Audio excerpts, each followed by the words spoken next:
We're gonna hop into the third case of this game. Enjoying this so far. Let's see.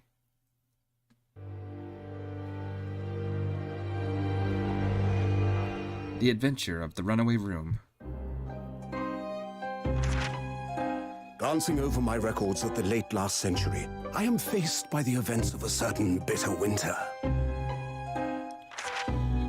A murder in a carriage as it sped through dense London fog in the dead of night.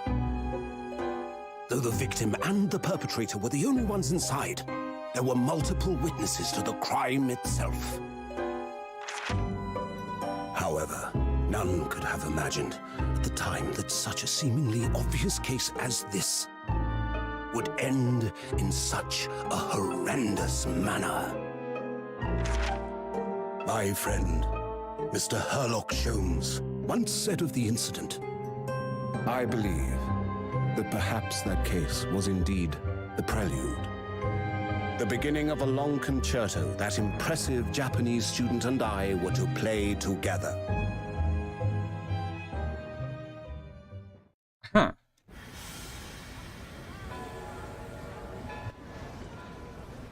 I thought those were like quotes from actual Sherlock Holmes books, but Is this really just a railway station? Railway station or not, I've never seen such an enormous building before. And look at all the steam locomotives. This country is incredible.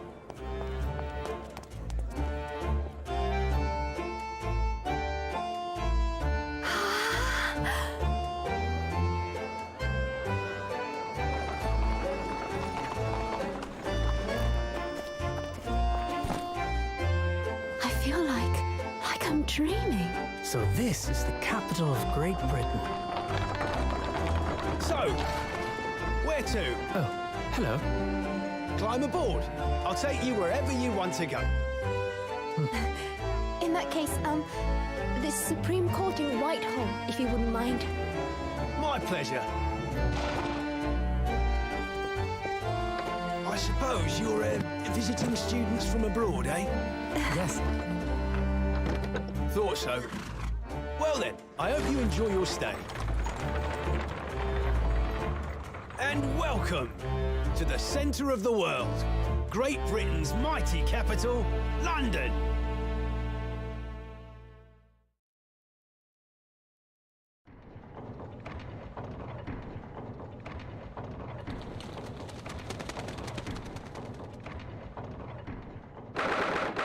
'18th of February, 9:21 a.m. British Empire Court, Supreme Court, Lord Chief Justice's office. What an incredible place. It's so imposing. It's almost suffocating. This place is breathtaking. It's like a fortress. There's some stone buildings like this in Japan now, of course. But they've only built in the last few short decades since we opened our borders to the outside world. An authentic example of this is quite a different impact, wouldn't you agree? A far cry from the wood and paper most of our buildings are constructed from. It's certainly unfamiliar. But I think there's more to the differences than just construction materials. What is this place again? This is the Lord Chief Justice's office, Naruhara-san, in the Supreme Court of Great Britain. The Lord Chief Justice? We had instructions to report here at this time. If circumstances were different, we were supposed to let the Lord Chief Justice know that we had arrived from Japan. Kazuma can't. No. So instead, we are here in a different capacity, as envoys to report the news of Kazuma-sama's death. Yes, and having delivered his or her message, an envoy's duty is done. So we have to return to Japan. If we want to remain here in Great Britain, we have to take Kazuma's place as a law student selected for the study tour. Yes, which means you'll need the requisite qualifications as a lawyer, which is what I've been studying for.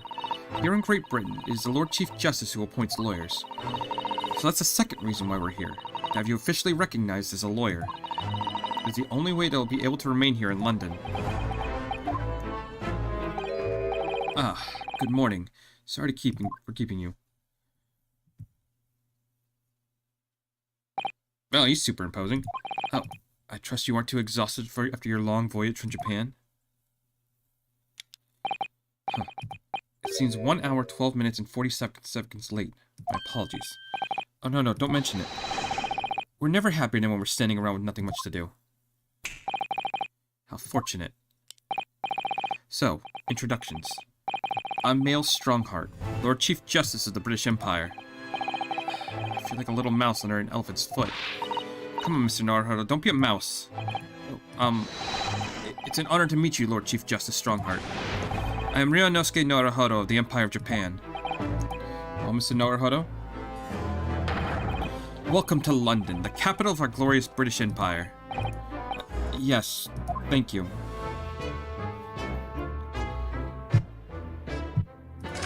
Okay, so let's converse with him about London. So, what are your impressions of our capital so far? How do you like London? Oh, well, help? I've been so nervous since I first got here, I can't remember a single thing about the city. It's simply splendid, isn't it, Mr. Naruhodo? Oh? We had a wonderful view of some of London streets from the carriage on the way here from the station. Everything is so impressive and grand. I must say I'm almost lost for words. I'm glad to hear you like it. The city boasts tramways, piped water, gas, even cable supplying electricity. We spearhead every revolutionary new technology in the world. Every visitor to London is astonished. Yes, astound is the word. Thanks for saving me there, Sasato-san. And everyone seems so jolly and full of vigor.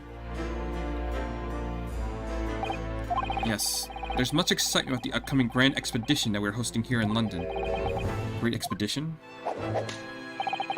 Cultural and technological achievements from around the globe to be exhibited here in our great city.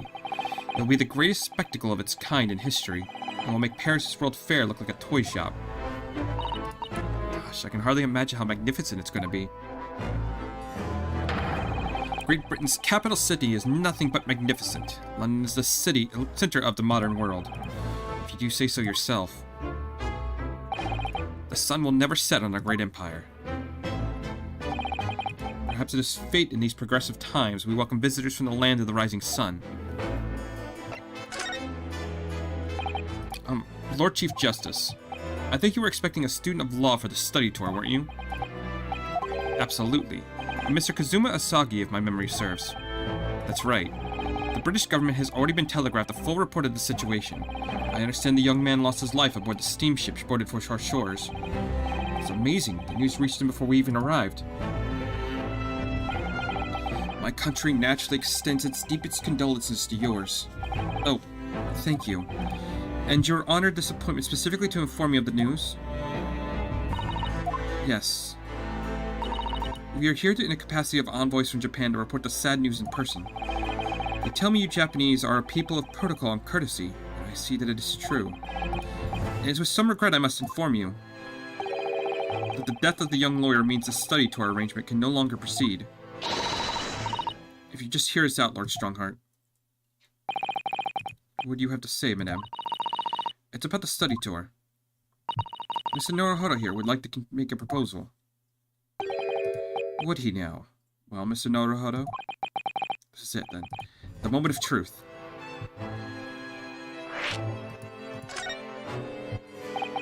The thing is, Lord Strongheart, I was wondering if perhaps you would consider allowing the study tour to go ahead.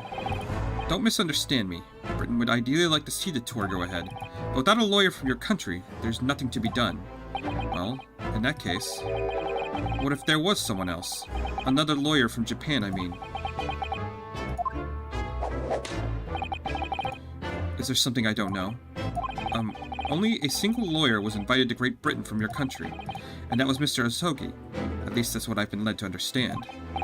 Well, the thing is, this really isn't going well at all. I can't seem to find the right words to say to this man. Mr. Naruhodo, I could ruin things here if I'm not careful. What am I going to say? If there's someone else here from Japan who could be described as a lawyer, it's me. I can do it. Is that so? I mean, I don't actually have any qualifications as such, but... No qualifications, you say? And yet you still claim to be a lawyer. I have acted as a lawyer in court before. Only once, as it happens. I had Kazuma to help me and I was the accused, but glossing over the details. I've been spending every spare moment of this journey here to Great Britain studying. I've learned all about British law and court proceedings while aboard the SS Bureau. The voyage from Japan is some 50 days, I believe. Not much as you might call a full education. To become a qualified lawyer here in Britain, not only do you need a university degree in law, but you need to complete several years of training. I realize I'm far too short a period of time, but I just can't go back to Japan. Kazuma, Mr. Izaki's journey had only just begun. Coming here on the study tour was all he thought about. I have to carry on and do everything he planned to do. I know it must sound like I have an overinflated opinion of myself, but I would do anything to prove that I have what it takes. Any test you care to set me. Just one chance, that's all I'm asking for. Please. 31 seconds. Sorry? Your opening statement there, Mr. Naruhodo. It was 31 seconds long. Not too brief, not protracted. Perfectly judged appeal, I would say. Which is a skill that would stand you in good stead as a lawyer. Thanks. So you're willing to put those words to trial, are you? Well, I'm all for entertainment. Huh? Let me ask you one thing first, sir. Yes? You say you intend to do everything Mr. Izaki planned to do. Are you firmly set on that path? Yes, that's my intention. I see. Am I imagining things? Or did his expression just alter a fraction there all of a sudden? Very well. You have your wish. I'll give you a chance. The test to become a specially certified lawyer. Whether you pass or fail is entirely down to you. Really?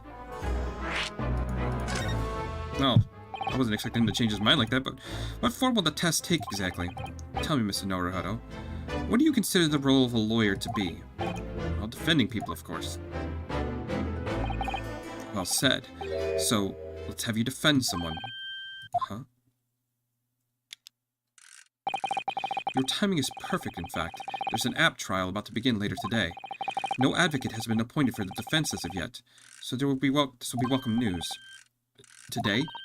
Straight away? If you manage to secure a verdict of not guilty, you have passed my test. What could be simpler? How did I get myself into these situations? Well, could I ask, what sort of trial is it, Lord Strongheart? Yes, good question. I remember. It's a murder trial. A murder? An extremely simple case, I understand. You really can't lose. That's easy to say, but I should mention just in case. If the defendant is found guilty, he will of course be sentenced to capital punishment. Capital punishment? Hell, he'll be put to death? Here in Great Britain, murders are sent to the gallows without exception. Presumably you've read that much in your short sea-based introduction to British law. We can't possibly agree to such a test. We would be toying with the man's life. I'm the Lord Chief Justice, and I've decided it's acceptable. But you can't do that, can you? There is no need to overcomplicate this. All you have to do is ensure that you don't lose. So the defense may live or die depending on how well I perform in court. If I lose, he'll be hanged. Mr. Naruhodo, you've come to me claiming to be a lawyer. If you want me to take you seriously, you need to prove you're willing to do a lawyer's job. And you will say you intended to see through the will of your compatriot, Mr. Asogi. I'd like to understand just how far you're willing to go in order to make that happen. He's testing my resolve. What's the matter? You've fallen silent. I'm sorry, but time is pressing. The trial begins shortly. I need an answer from you now. What's it to be? What do I say? Do I agree to the absurd test? Yeah, of course. Alright then. If I have to give you a decision now, I can't do it. I can't get the words out. 15 seconds. Your decision-making needs work if you want to be a lawyer. It's too slow. So, it's as I suspected, is it? Sorry? You have noble intentions but lack the resolve to see them through. The test is cancelled. Thank you for stopping by. Go and acquire your ticket for passage back to East tomorrow. this conversation is over. Yes, Lord Strongheart. Thank you for offering me a chance. Mr. Naruhodo?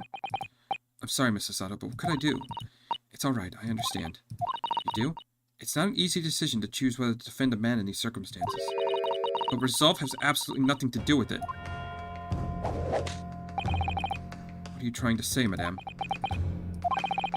I think what Mrs. Sato means is that no matter how badly I'd like to be recognized as a lawyer and stay here in Great Britain, to risk another man's life by treating his one and only chance at a trial so trivially would be utterly unforgivable, and I feel exactly the same way. I'm sure the defendant won't see this trial as a test, as some kind of experiment. A lawyer may fight for his clients in the court day after day, but for each one of his clients, the particular day they stand on the dock may be the last chance they have to fight to prove their innocence.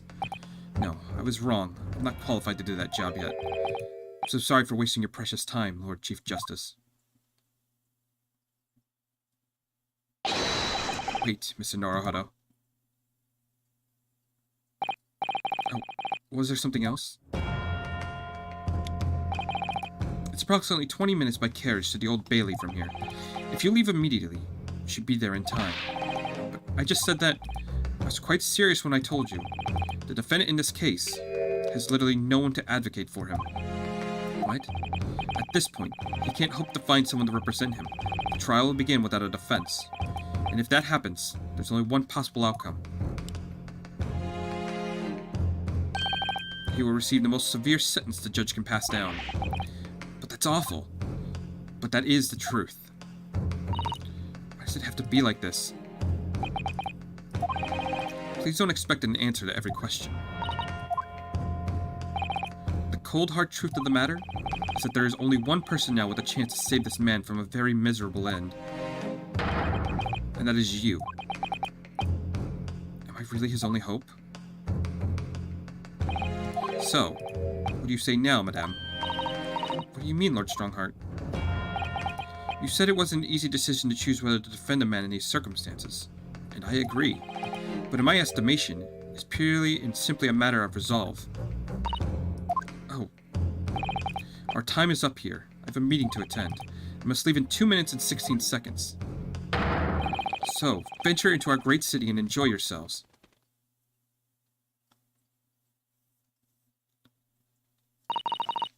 He's gone. The Old Bailey. If we're going to do this, Mr. Naruhodo, we must leave at once.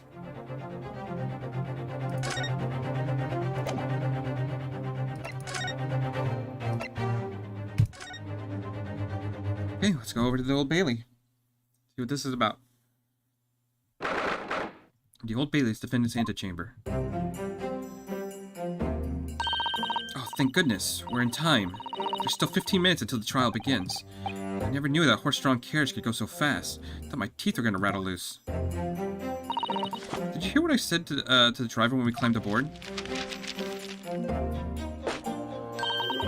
Get us to our destination in 5 minutes, driver. There's a guinea in it for you. It's one of my favorite lines in the Herlock Sholmes story. It worked quite perfectly. I'm not sure why you're so pleased that we were going to die, and we had to pay gold for the privilege. Well, at least we arrived here before the trial started. So I suppose there's that. Anyway, I don't understand it. The court clerk said the defendant should be here. There's no sign of him at all.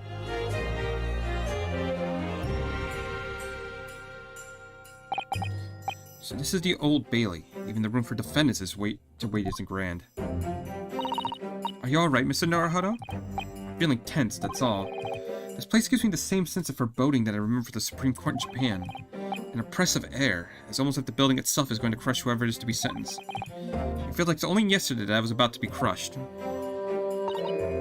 Yes, whoever the man your defend is, I imagine he's feeling alone at this very moment. Top of the morning to you, madame, sir. What are you doing following me here? Things are fair desperate, are they? Sorry? Would you look at those expressionless faces? From the east, are you? We're from Japan, yes? Ah, Japan, is it? Right, say no more. So, how much do you need? No, we're just here because... No need to explain, fella. I've been there myself, so I have. No place to go, nothing to eat, barely a penny to your name, and all while in a strange faraway land. Well, actually, we haven't found a place to stay yet, no. 'Tis grand, 'tis grand. Let me start by giving you 1,000 guineas. Say nothing now. 1,000 guineas? Please, Mr. Sato, you don't have to shout. But 1,000 guineas is enough to build an entire mansion in the most prestigious area of Tokyo. What? There's nothing to me at all. I like to ensure that I have sufficient funds to weather a rainy storm, you see. I have enough wealth to build the city of London 2 or 3 times over. Could that much rain even fall in one day? Even so, we couldn't possibly accept such a large sum of money. Ah, it hit me in the eye. Don't get me wrong, fella. I'm not giving it to you, no strings attached. I've been waiting for you to do something for me. Oh, to be honest, 'tis a little embarrassing. The trial that's about to begin, you see, for me good self here. I'd be in the dock. So now, what I want you to do is come along with me and stand there beside me. Officially, you'd be my lawyer, and that's just a little detail now. Oh, well, the thing is, don't worry about a thing. All you have to do is stand up there next to me, nothing more. Otherwise, you see, the trial is going to start without me having any kind of representation at all. So it was true. The Lord Chief Justice wasn't making it all up. I'm terribly sorry to have to ask, but does that mean you're the defendant in this trial? Bless her and blazes, do you not know who I am? Me, one of London's biggest names. No, sorry, we only just arrived in the city, you see. I see. Suppose it ain't altogether impossible. Well, just next to Hyde Park, there's the center of London is another beautiful park. Sorry, a park? What? It's called McGilded Park, full of blossoming flowers in the spring and singing birds and whatnot. I donated to the city, so I did. An entire park in central London. A city of smiles, that's my vision for London. And there's nothing Magnus McGill wouldn't do for the city and its squirrel people. That's amazing. I mean, really extraordinary. But now they have the gall to say I'm a good-for-nothing criminal. Me, Magnus McGill. What does it matter when London police, I ask you? Alright, don't pass out. Sonora Hodo. Perhaps now would be a good time to introduce ourselves while the gentleman catches his breath. Good idea. Mr. McGill, the thing is, we're actually here in London to study British law. We're law students on a study tour from Japan, you see. So, if you don't have a lawyer for the trial yet... and after all I was saying, you daft idiot, and what was I after saying, you daft idiot? I'm giving you $1,000 guineas to stand there next to me, haven't I? Well, yes, but I wasn't really offering just to stand up there next to you. I think I see what's going on here. Sorry? I know what you're thinking. This Chancellor of a fella claims to have more money than the Queen. But if that's true, why in the blazes can't hire the finest lawyer in all of England? Because he did it. That's the only explanation. Well,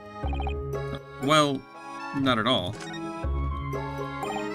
Not at all. Although, it is a little strange, to be honest. Why you don't have a lawyer, I mean. That would be the fault of the Reaper. Sorry, did he just say Reaper? Aye, the Grim Reaper of the Bailey. Lord Barak von Zeeks. He's the prosecutor. Prosecutor is the Grim Reaper? When Von Zeeks stands for the prosecution, they call his accused his sacrificial lambs. And to this day, in every single trial in which he's been the prosecutor, the accused has been damned. What? So it's reached a desperate situation, where there is no one willing to stand a defense against this fellow at all. You could say he's a living legend of the Old Bailey. Goodness, Lord Baron von Zeeks. Must have an exceptionally talented prosecutor, then. Talent isn't the word you're looking for, ma'am. It's cursed. Cursed? What on earth? The defendant is summoned, and his counsel. Please make your way to the courtroom. The trial's about to begin. His counsel? That would be me. Oh. 'Tis time. Well then, fella, don't let me down. don't know anything about the case. You haven't told me what happened. Until you showed your face here, I made up my mind, so I had. Sorry? I decided I'd have to defend myself in there. How would that have worked? How are you gonna say that when you defended yourself, Ryunosuke? And you did fine. But then you made an appearance, a student of law, wouldn't you know? There's no accident, I can assure you that. It is fate. Don't get cold feet now, please.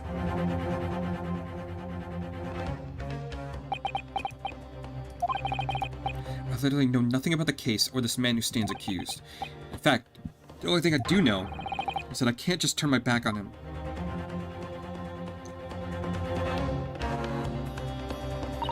Mr. Naruhodo, the man has no one. He has to stand alone in the courtroom, armed with nothing to defend himself. Something Kazuma would never have allowed to happen. Counsel for the defense, what are you doing? If you're late at the start of the trial, you will lose the right to stand. I'll be right there. God, this fucking music! It's happening then. My first trial in British court. Hope you're watching over me, Kazuma, because I have no idea how I'm going to manage this.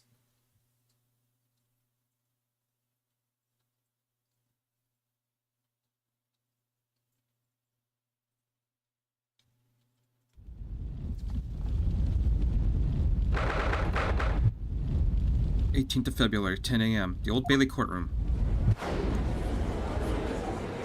Oh, this is different. This is the highest court in Great Britain, the Old Bailey. The centuries of history in this place is palpable, isn't it? It's so different from the Supreme Court in Japan. It feels both imposing and serene at the same time. The atmosphere almost makes words redundant. Whatever the country, determining a person's guilt or innocence is always a solemn affair. May I say something, Mr. Naruhodo? Yes. What? Your eyes look ready to pop out of your head again. I know, but I just can't help it.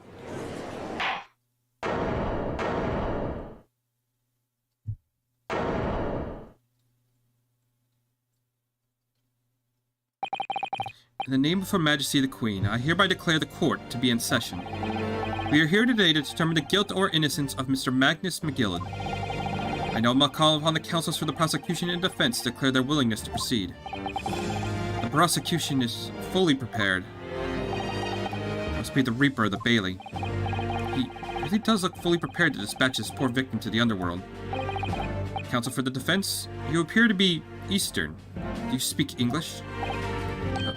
Oh, yes, of course, sorry.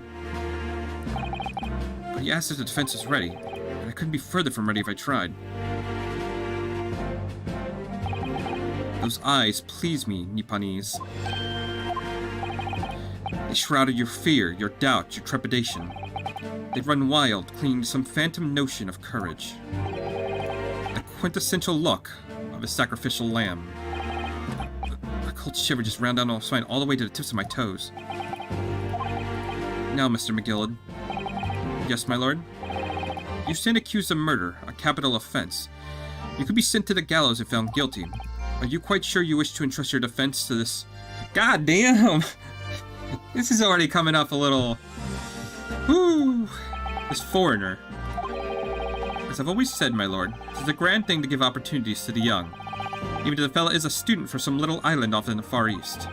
Is that the British way to ignore the dangers to yourself and give those less fortunate a fair chance? I'd like to think that acts of chivalry do the great British Empire proud. Listen to Mr. McGill. What a fine gentleman London has in him. You hear that he donated £5,000 to the government the other day? Mother, please may we go and play McGillard Park? It seems as though everyone in the public gallery is firmly behind Mr. McGillard. Definitely welcome news. He certainly has a way with words. I'm surprised he couldn't convince anyone to defend him. Eloquently put, Mr. McGillard, and most laudable sentiments. Now, ladies and gentlemen of the jury, I'm sure I need hardly to remind you that you 6 members of the public have been selected for your impartiality. Are you ready to proceed? Yes, my lord. If the task is to send rotters to the gallows where they belong, I'm more than ready. At the manner his lordship always says he should dispose of promptly. Naturally, I agree. Huh. Any criminal here would soon be wishing they never set their eyes on me.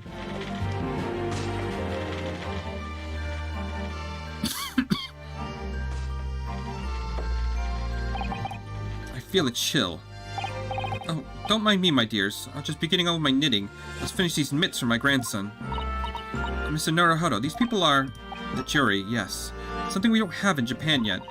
That's right. I've only ever read about it. But here in Great Britain, the court's final verdict depends on the opinions of the 6 jurors. The judge passed a sentence according to the law, but the jurors determine guilt based on common sense.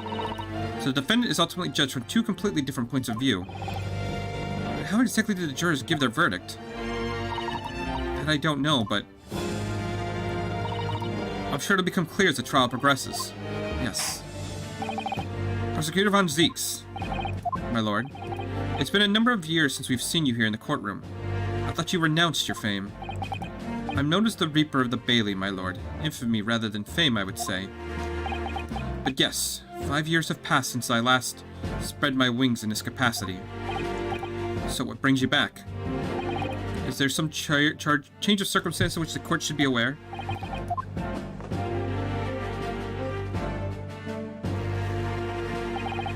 I leave that to your imagination, my lord. The Reaper has been out of action for 5 years. Why did he have to choose today of all days to make a comeback? Don't lose heart, Mr. Naruhodo. As you wish, sir. The court nevertheless welcomes your return. Now then, opening statements, I think. A summary of the case, if you please. Certainly, my lord. As your lordship is aware, this is a case of overwhelming simplicity. You must be the only ones in here who aren't aware. The incident took place in the late evening, 3 days past, the hour some minutes after 10.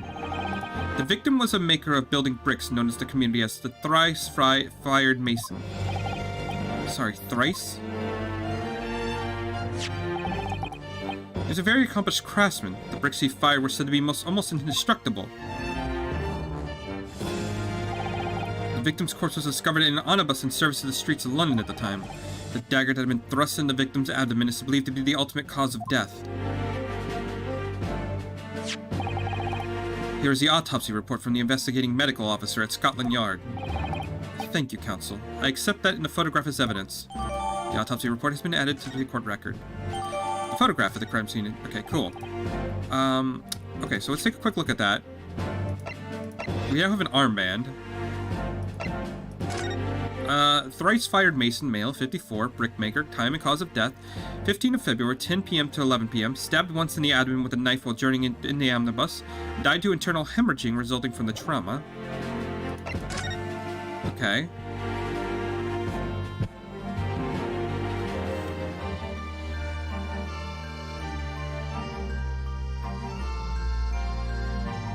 I'm trying to... There's a lot of stuff that's going on here. First off, we got a button missing from his shirt, but I don't know if that's just because of his normal clothes, because his normal clothes looks a little bit raggy, or if that could have fallen off in the conflict. Like, it looks like it got torn off. Okay.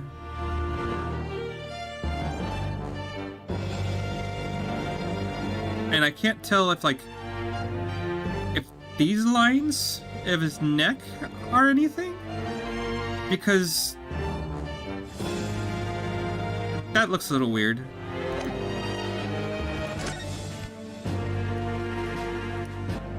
Like these right here. We'll see. One further item of evidence. The prosecutor wishes to submit these as well.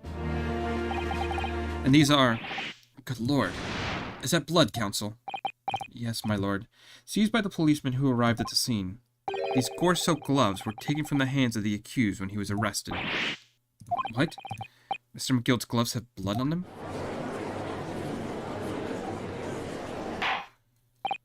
Yes, I will accept these evidence as well. Defendant's leather gloves have been entered in the court record. How did I get into this? I'm backed into a corner before I even started. Continuing.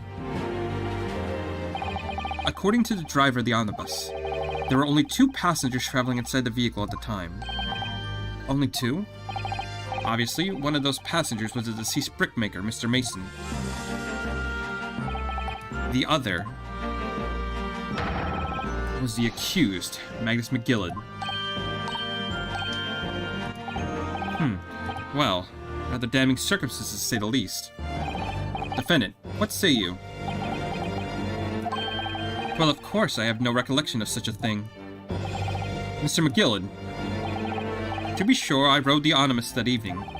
But whenever I'm in the carriage, I'm taken a fierce tiredness, and I always succumb to it. Are you claiming to have been asleep? 'Tis the motion of the carriage, my lord. Lightning, isn't it? And when I opened my eyes again, 'twas a desperate sight before me. The body of a man I never laid eyes before in my life. Now I ask yous, what good-hearted soul wouldn't rush to help a fella bleeding from his stomach? I wasn't about to start worrying about me gloves now, was I? I reached out to give a man a hand. So the blood got in the gloves then, after the man had been killed. Unfortunately, that statement of the driver is only the beginning. What? That's not all of it? There were multiple witnesses to the precise moment at which the brickmaker was fatally stabbed. Oh, this is off to a bad start. Order, order, order. When the killing took place, only the victim and the accused were inside the carriage, and there were witnesses to the crime. This is not just a case of compelling evidence. It is the nail of the coffin for the accused. Thank you, counsel. The circumstances of the crime have been quite clear. I think we will hear testimony from the witnesses first of all. Your wish is my command. Bailiff, bring the witnesses in at once.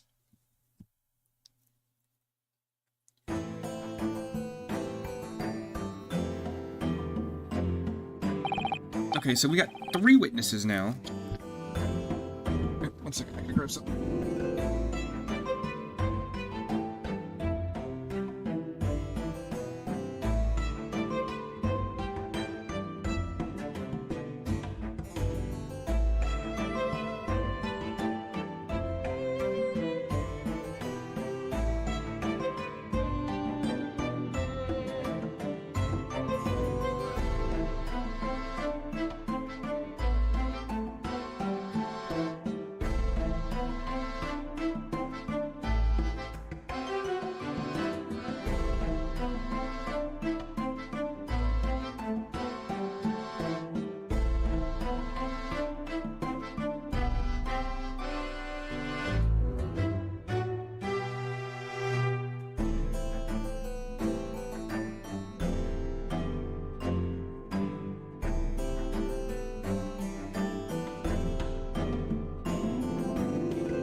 Witnesses, your name and occupations. My name is, well, everyone calls me Beepo. I drive an omnibus in the East End. Bruce Fairplay. I'm a banker in the city. My name is First. Lady First. And I make hats for gents. Let's begin by confirming the facts. 3 days ago, after a short time after 10 o'clock in the evening, all of you present in the stand were in an omnibus and witness to the aforementioned incident. Is that correct? Yes, sir. Quite right.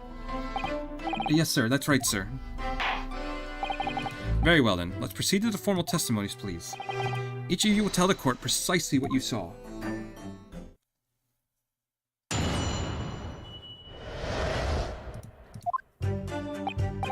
It was the last bus of the evening, so I had few customers. I remember it well. The victim and the man accused of killing were set next to each other inside the bus. Then out of the blue, the accused reached over and plunged a knife into his guts. That's right, he stabbed him. I screamed, I did. Couldn't help it. As soon as I heard the scream, I stopped the bus. And then I saw it too.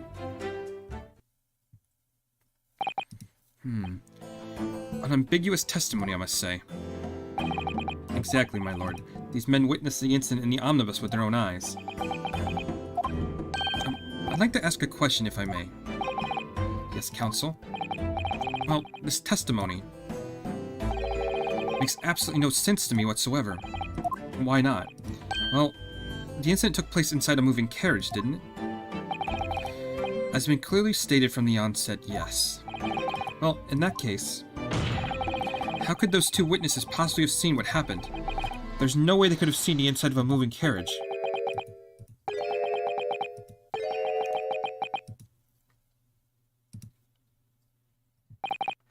How quaint. I read that civilizations in the Eastern Island nations was a good century behind our own. But you're here in London yourself. Are you really so ignorant about our omnibuses? Huh? Tell me, my Nipponese friend, have you even traveled in an omnibus? Well, no. We only arrived in London this morning. No matter. I've arranged for all of us to see for ourselves, the actual scene of the crime, that is. What do you mean? The actual scene? How? The carriage is designed to be moved, after all. Presumably you understand that much. Yes. The omnibus in which this bloody crime took place is here today, in this very building. Here? What? The entire carriage? Bailiff. Bring forth the stricken omnibus. Omnibus. How the fuck did you get that big ass thing in the courtroom? Like, seriously.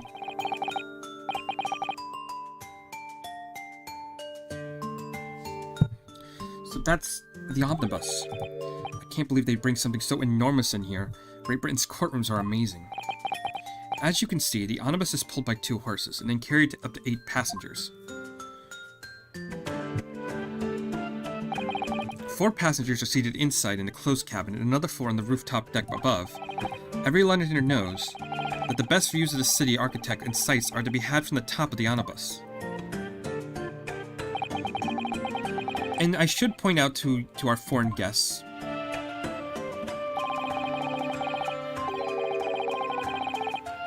there is a skylight in the roof, allowing a view to the interior from the seats above. A skylight?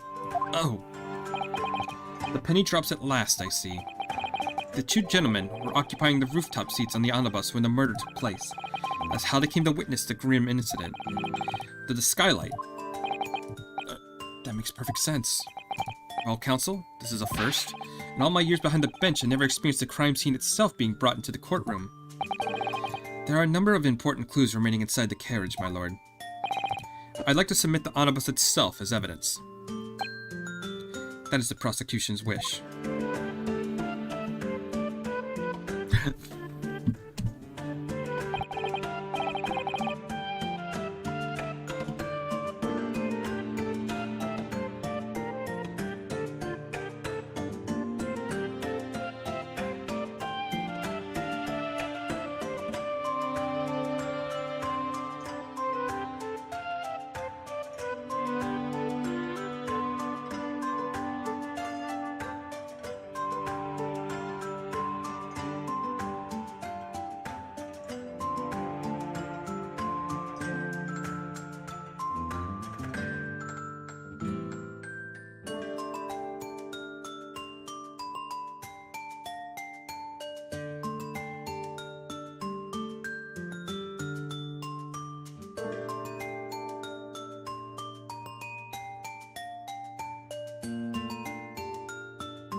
Very well, I see no reason why not. The omnibus is hereby formally accepted as evidence. The omnibus has been entered into court record. I can't believe it. The entire crime scene entered as evidence.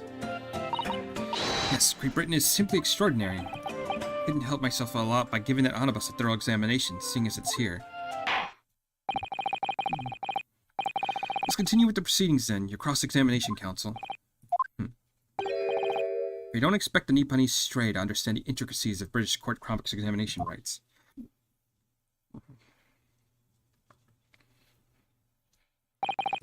Alright, my first cross-examination in British court. Focus, Ryunosuke. Focus.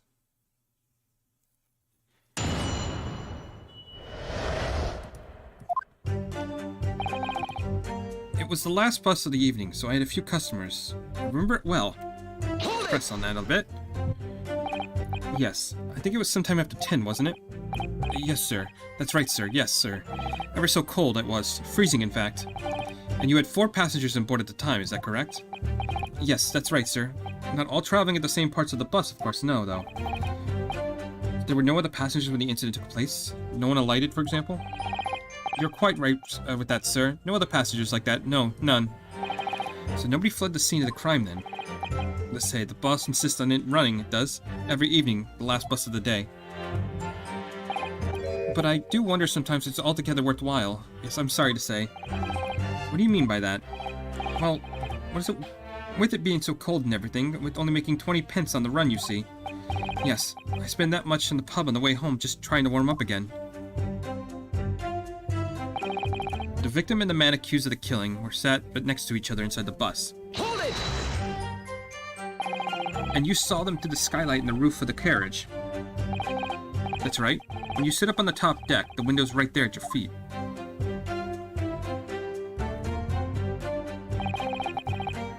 There was a lamp on inside, so I had a pretty good view. The two of them were wearing hats, and I couldn't exactly make out their faces. There's not a shred of doubt in my mind that it was Mr. McGillard.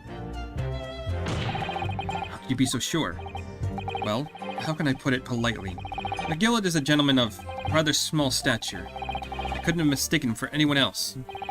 Let's not forget that when the vehicle came to a halt, the only people inside the enclosed cabin were the deceased Mr. Mason and Mr. McGillard.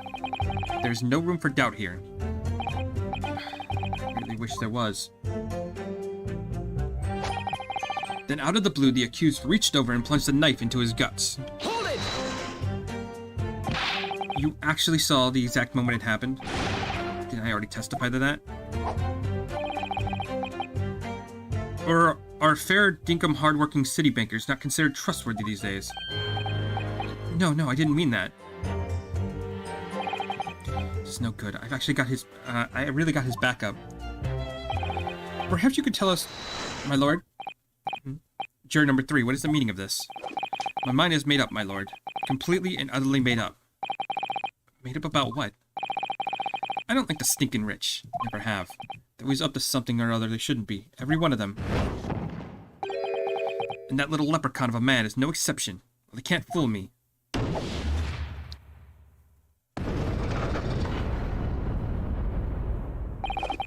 There's no point wasting time to listen to any more of this. And that's my opinion on the matter anyway. That's precisely what I was about to say. As a foreman of the jury, it is my duty to set a good example to my fellow jurors.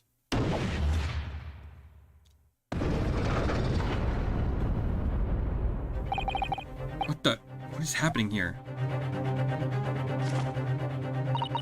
Let me see. Yes, it seems that somehow the members of the jury gave their verdicts. What's fire? Apparently, yes. White for innocent, black for guilty. As the 6 members of the jury make up their minds about the case, one by one, they each cast a ball of fire into the great scales of justice, as we just saw moments ago. So if those enormous scales fall completely to the black side, does that mean... Let's do our best to make sure that doesn't happen. I'm even more worried than I was before. Very well, the court acknowledges the change in the jury's stance. Counsel for the defense, please continue with the cross-examination. This is a nightmare. That's right, he stabbed him. I screamed I did, couldn't help it.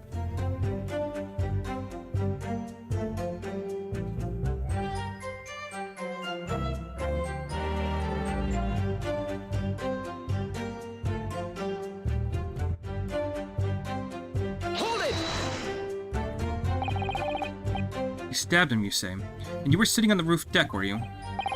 Yes, that's right, sir. I was up on the roof seats. I remember seeing a little gent sitting next to the fellow that was stabbed.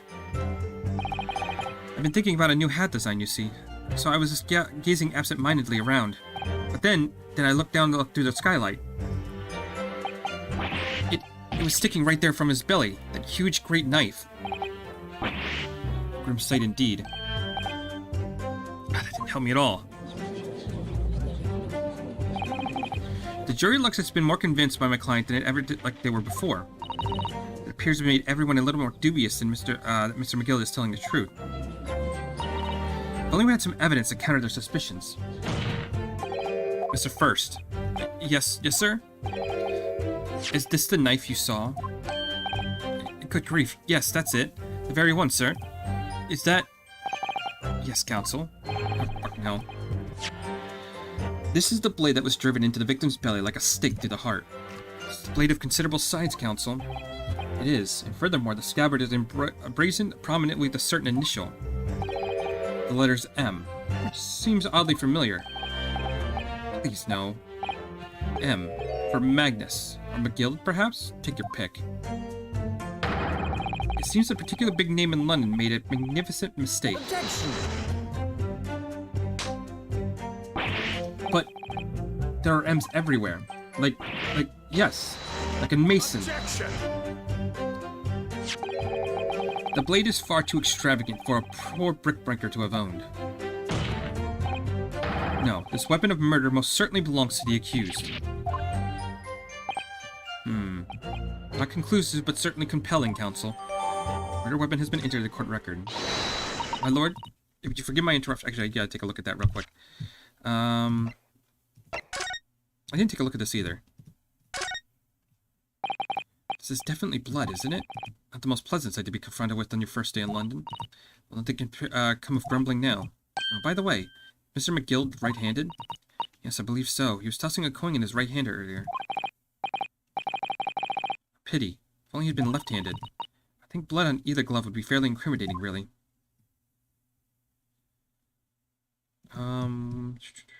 Anything else that we can look at?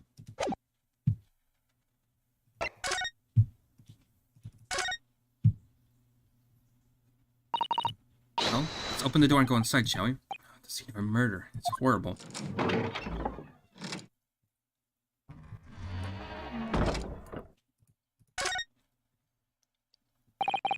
It's blood that's soaked into the seat. The victim's, obviously.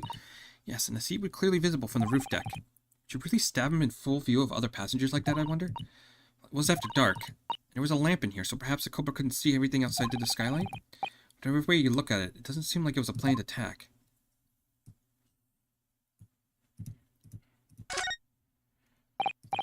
Ah, the poster for the great exhibit that's due to start 6 months from now.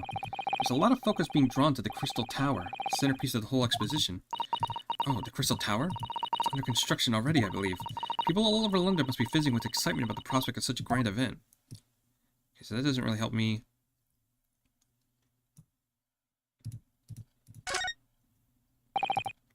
See, it has a handle, it seems.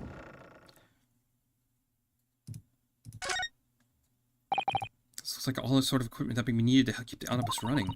Feeding tubes, tools to repair wheels, blankets, horseshoe tools.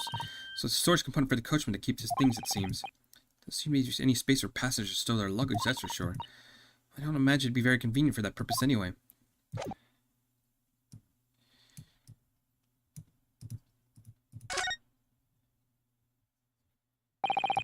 can certainly see inside the carriage to the opening, that's for sure. Yes, and there's a lamp in the enclosed cabin, so I'm sure the witness would have been able to see it quite clearly. It's not good for us.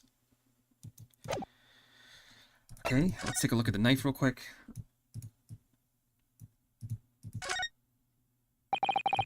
An ornate letter M, undeniably Mr. Magnus McGill's initial.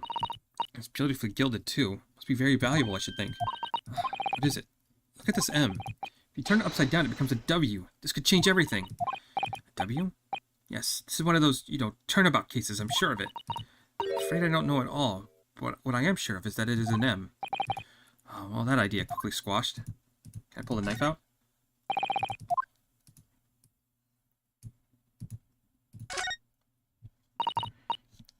part is the sheath, isn't it? Are you alright, Mr. Naruhodo? Sorry, yes, I don't really like blades. Oh. Those don't seem like the words of a man with a large katana slung from his waist. It's not a blade, that's Kazuma's soul. Anyway, there's no sense in delaying it. Let's see what the blade looks like.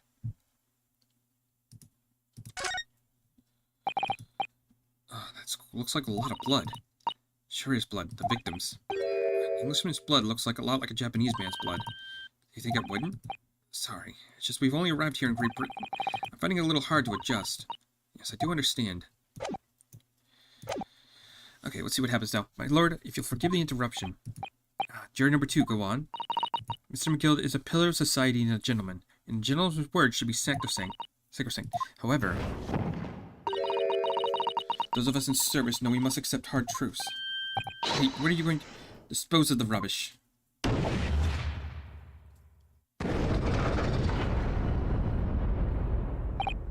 No. I don't wish to cause offense, but I do like to eradicate all traces of filth and grime.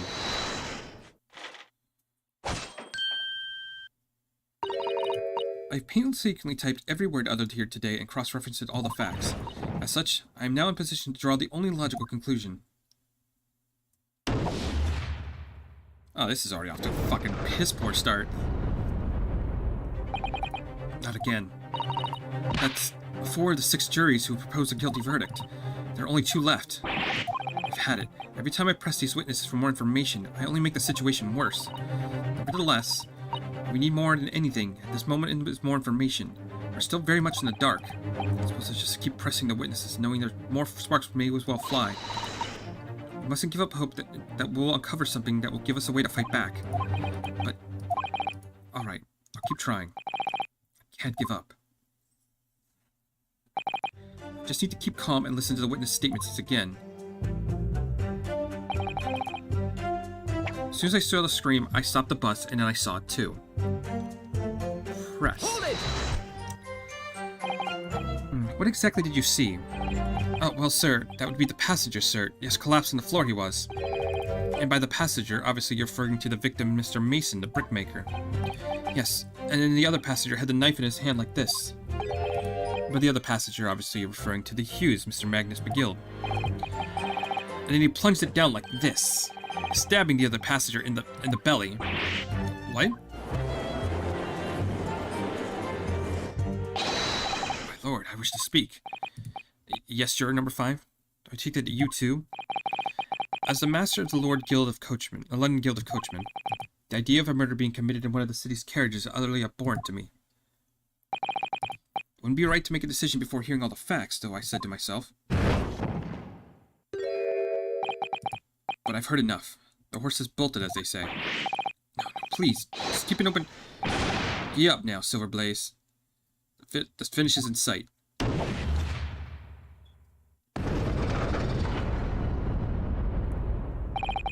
Bebop is a long-standing member of the guild, and I trust what the man says. Thank you, sir. You're too kind, sir. This is too unkind, sir.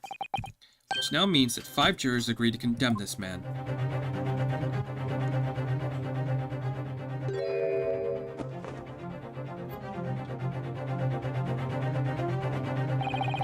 Madam Juror number 6. Yes, dear? What can I do for you? You've heard the testimonies of the witnesses in the stand. Yes, I certainly have. Still got my hearing, you know. Then pray tell, why don't you get to pronounce your leanings? Well, dear, the thing is, I'm a creature of habit, me. I always go to the park around this time of day and sit on a nice bench and get on with my knitting. There's a lovely little park just near where I live. McGillard Park, it's called. The gentleman donated to the city, you know, to put a smile on others' faces, he said. I can't imagine such a fine young gentleman would have had it in him to take another man's life. He's always doing wonderful things for the city. That's right, a man like that wouldn't stab anyone, surely. Well, then, may we go to McGillard Public Library and borrow some more books? How many Londoners live with their heads in the clouds? Do you not know what kind of man Magnus McGill really is? What kind of man is he? The philanthropist Magnus McGill has enough wealth to purchase the entire city he claims to value so highly. But where did all that wealth come from? Your client is a Shylock, sir. One with the very darkest of souls. What? So necros. McGill lends money at exorbitant rates of interest so his victims have no hope of repaying him. When they default, he takes possession of everything they own. He's a vulture that preys on the weak. I've never heard any mention of that before. Your faculties haven't deserted you, I'm sure, madame. So has this thought not crossed your mind? Would a man wealthy enough to buy London in its entirety not have a carriage of his own? What possible reason could this man who have had to make such a public honest service? You're not saying that the victim, poor brickmaker, had next to nothing to his name save considerable financial liability. It will come as no surprise that his creditor was the accused Magnus McGill. But let us be known that this very day Mr. Mason was killed was the final repayment date for his debts. Good gracious. The brickmaker was destitute. He had lost his house. He had nothing, not a shilling for which to repay his debts. And in the end, this pitiful soul had the very last thing he owned taken from him, his life. By the merciless philanthropist pretender, Magnus McGill. I don't believe it. If I might add something briefly, Sasato. You claim that the victim had been lent money by Mr. McGill, but where is the evidence to support your claim?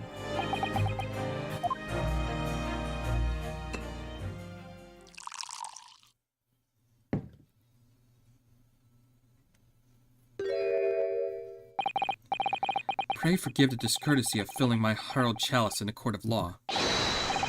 There it is. Lord Von Zeke's herald chalice. How could this be considered acceptable? But I find myself in exceptionally good humor. I had heard ladies from the Far East had shown great courage. I didn't expect to experience it myself. As judicial assistant to the defense, I was simply doing my job. What a pity that your display of courage is in vain. This is the debtor's ledger, which details all monies loaned by the accused. You will find the victim's name clearly recorded inside. Oh. Allow me to present this ledger as evidence. And pray forgive the discourtesy of raising my chalice in a toast to the enigmatic East at the same time. A marvelous toast, counsel. I will gladly accept this new evidence. The debtor's ledger has been added to the court record. Ah yes, 20 guineas. The victim owed a considerable sum. Actually, we'll take a look at that ourselves before... The Porforville must contain all sorts of secrets of London's gentry. Oh dear, do you really think we ought to look inside? It's not as though we know any of the Lord Gentry's... London's... Fuck, I'm losing my ability to speak. Apart from our great detective friend, perhaps. Actually, I wonder... I assure you will not find Mr. Sholm's name inside. Well, let's see what we find.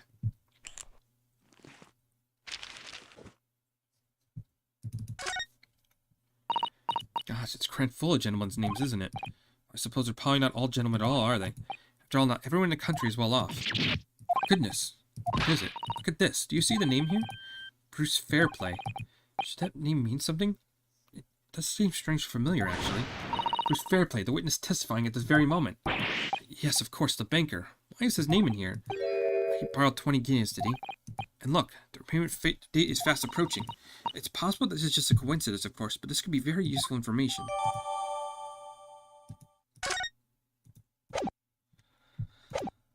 Okay.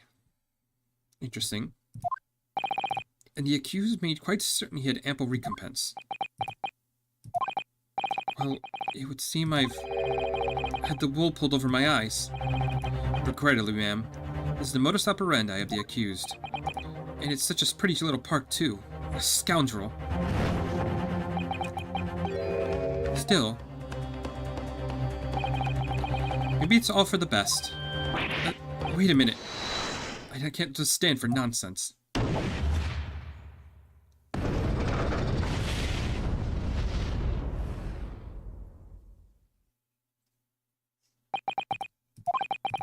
That was it.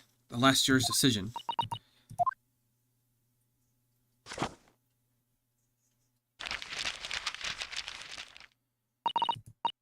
According to the Encyclopedia of British Law, when all members of the jury have concluded that the defendant is guilty, Court proceedings are suspended, and the proceeding judge will deliver the final verdict and sentence. That's what it says here. The final verdict. It's over then. Oh. There is a footnote, though. Footnote? However, the defense. All 6 members of the jury are now in agreement in the case.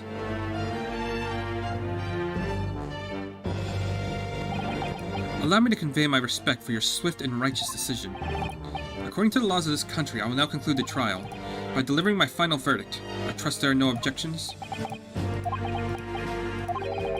Mr. Zato, just tell me one thing. Yes? You were in the middle of saying something before. The footnote in the Encyclopedia of British Law. However, the defense... What did it say next? Yes, of course. One moment. When all members of the jury have concluded that the defendant is guilty, court proceedings are suspended, and the presiding judge will deliver the final verdict and sentence. Then the footnote says, however, the defense has the right to demand a supposition explanation of the jurors at this point.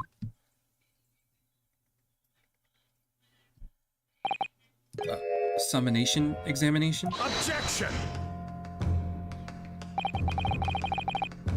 A summation examination.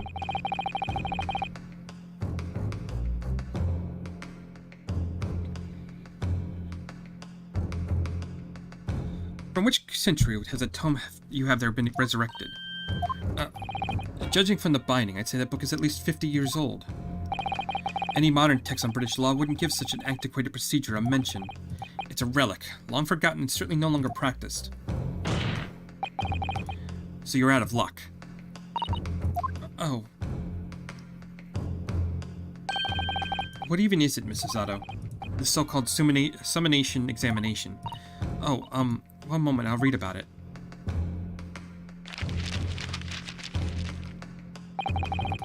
You would demand the right to the procedure before you even understand what it entails. Typical Nipponese. Alright, Mr. Naruhodo, I think I understand. It seems that under the procedure, you are able to appeal to the members of the jury. To do what exactly? Appeal to them to change their leaning and reverse their decision. It says here that, if successful, the proceedings of the trial must be resumed. Make them reverse their decision. Yes, in times gone by, barristers would use a summation examination to attempt to influence the jury's decision. But that procedure was seen as a formality which no practical benefit, really, so it's rather fell out of use. I wonder why. Because it was devoid of purpose.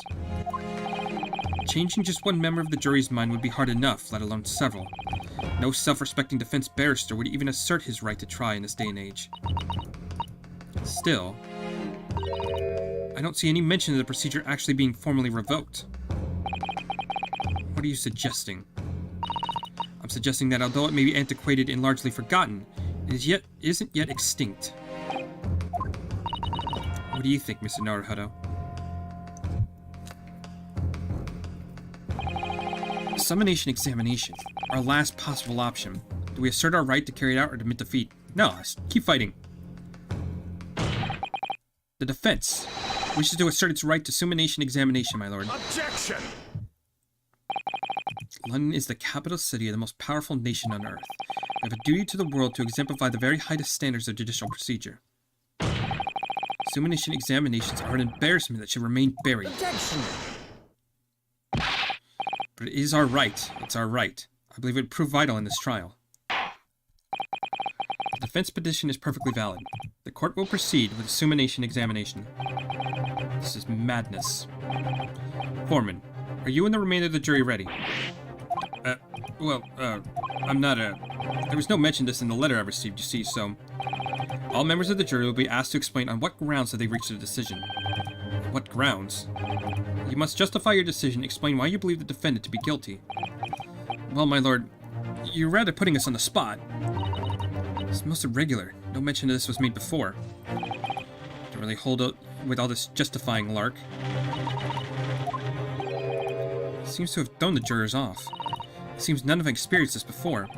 Alright then, summation examination. A defense's procedures no practicing lawyer has attempted for years, is it? Well, just maybe. It might be the opportunity we've been looking for, to turn this trial around. So be it then, ladies and gentlemen of the jury. The court hereby calls upon you to state the grounds on which you find the defendant, Magnus McGill, guilty of the most serious crime.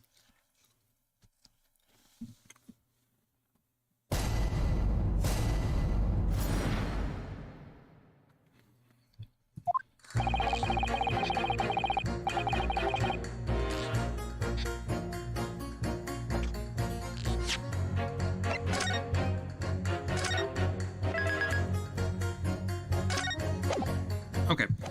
So now we're cross-examining the jurors, which is interesting. No one else was inside the carriage at the time, so it has to have been him. I trust the driver. He has an excellent memory, it seems.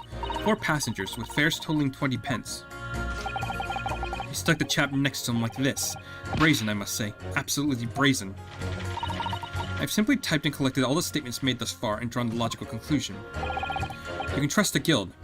Fair's fair is our motto. We haven't raised the prices about 4 pence for years. A scoundrel stabbing the poor man on the floor. It's beggar's belief. I'm starting to wish I hadn't pushed for this now.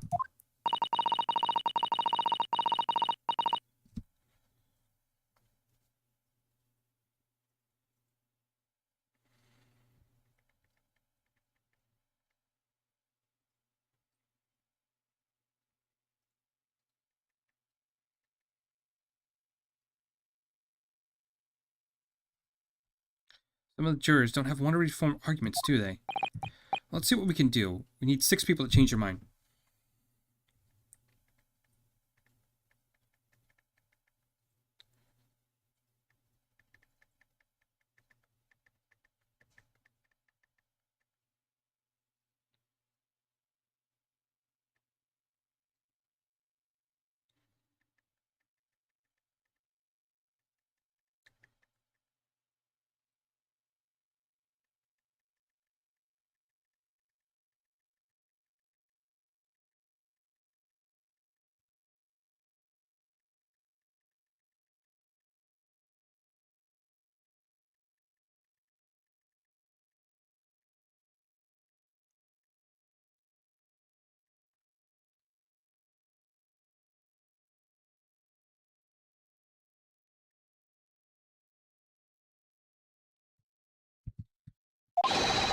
Throw everything I can at them and use some persuasive language.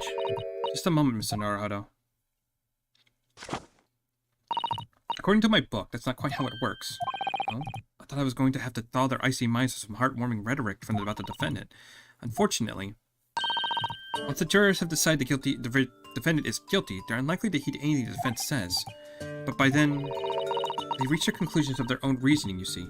Your pleas will sound like excuses. In fact, it can recoil on you. The more you try to persuade them, the more entrenched they will become. What on earth am I supposed to do? Oh dear, I'm just citing what I read about British law, Mr. Naruhodo. I'm sorry.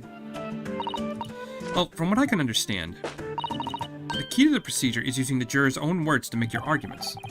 What do you mean? Well, the 6 members of the jury are randomly selected members of the public.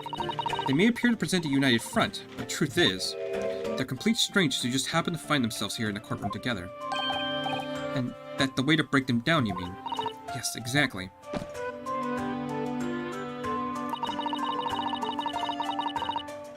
You must listen very carefully to what each member of the jury says, and see if you can identify any contradictory statements.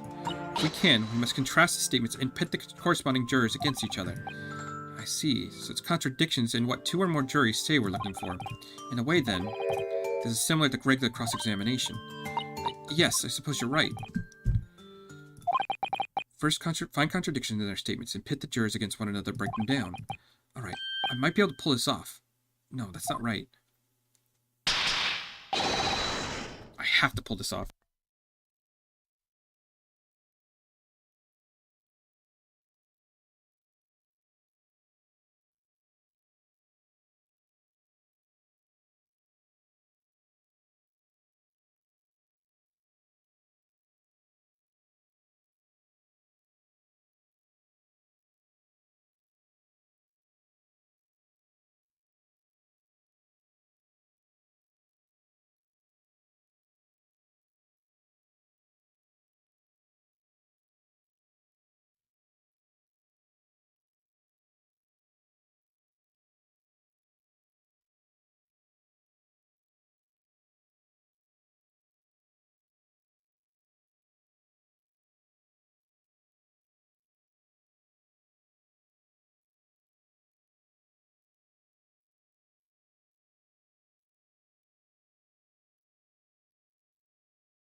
I have to pull this off. Can we start proceedings, Counsel?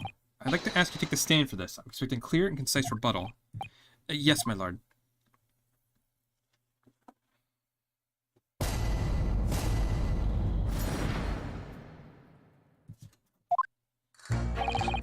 There was no one inside the carriage at the time, so it has to have been him. I trust the driver. He has an excellent memory. It seems 4 passengers with fares totaling 20 pence. He's like the chap next to him, just like this. Brazen, I must say, absolutely brazen. I simply typed and collected all the statements made thus far and drawn the logical conclusion. If you can trust the guild, fair is our motto. We haven't raised our price above 4 pence in years. Actually, isn't it contradictory to what he said before?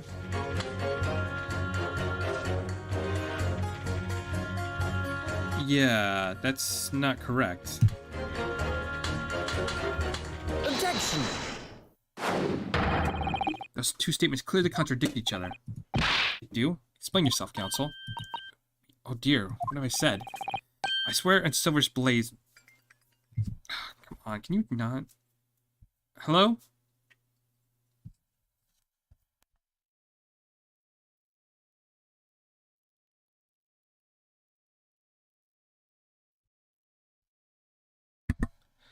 I swear on Silverblaze's maiden name, I haven't the first idea what you're talking about.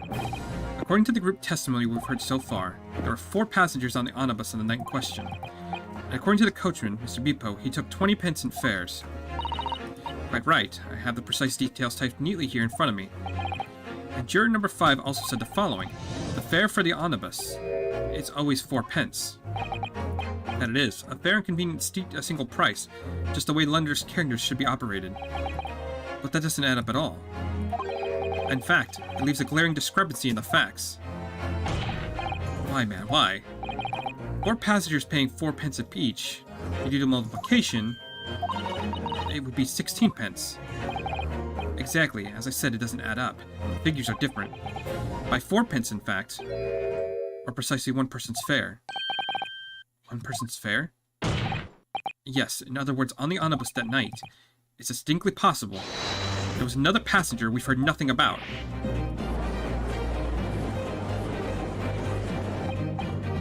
This can't be right.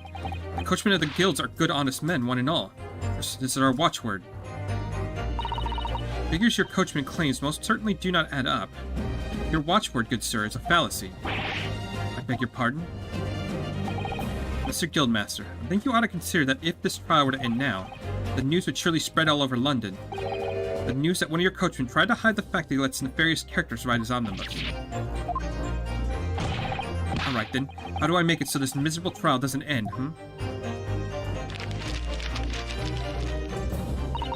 Well, according to my book here, you simply launch a fireball on the innocent side of the set of scales. Now hold your horses there, coachman. We're all in agreement. Wait till I get my hands on you, Bipo.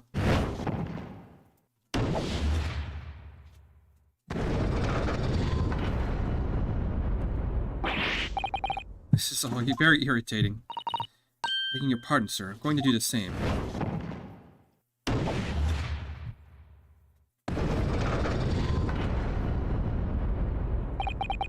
I love the mic, not you as well. Any can make a difference between a smile and a tear, after all. I certainly can't put my trust in someone who doesn't follow my exact standards in financial matters. Really? I, for one, think it's only proper that we hear from the witnesses again. Well done, Mr. Naruto, you did it. You can manage to change 2 more jurors' minds. You forced the trial to commence. 2 more, actually. There's something else that's bothering me about a couple of their assertions. That's where you must strike next. So we have to pit 2 more jurors against each other and show there's another contradiction in their assessments. But you can do it. Well, the scales of justice have shifted, but they've only weighed heavily on the side of guilt. Counsel, you have the floor again. Continue the summation examination. I'm changing my lean to innocent. I'd like to hear what the slipshod bookkeeper has to say for himself.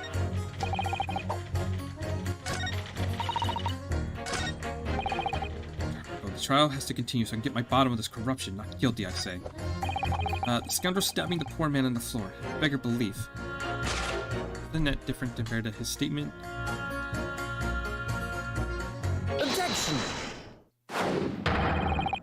Those two statements are completely contradictory.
Okay. Explain yourself, perhaps. I'll post haste. Dear me. I was only knitting a jumper for my other half. What's all this claptrap? What does contradictory even mean, I ask you? We've heard from more than one witness. They allegedly saw the actual moment when the defendant stabbed the victim. Now, out of curiosity, jury number 3. What, can't you see I'm busy here? How did you say the defendant stabbed the victim? What sort of motion was it? You want to test me, do you? It was like this. Took the fellow next to him without even getting up. Just like the prim baker said. Yes, that was Mr. Fairblade's testimony, quite true. Now then, jury number 6. It's me, is it? What can I do for you, young man? How would you say the defendant stabbed the victim, madame? Oh, well, dear, as far as I understand it, it was like this. He stabbed the poor man after he collapsed on the floor. The coachman said so. Now don't move. Take a look at these 2 jurors. He stuck the fellow next to him without even getting up. And he stabbed the poor man after he collapsed on the floor. I never. They're stabbing in totally different directions. Bless my stitches, what a muddle. What this tells us is that there's a strong possibility one of the witnesses isn't telling the truth. But why? Why the dickens would they lie? I don't know that yet. What I do know is that the trial ends at this point. We may never find out. We may never know the real truth. Ladies and gentlemen of the jury, can you really let that happen in all good conscience? Lies, you say? Dearie me. Can't abide people telling lies. Fuck. Uh-oh.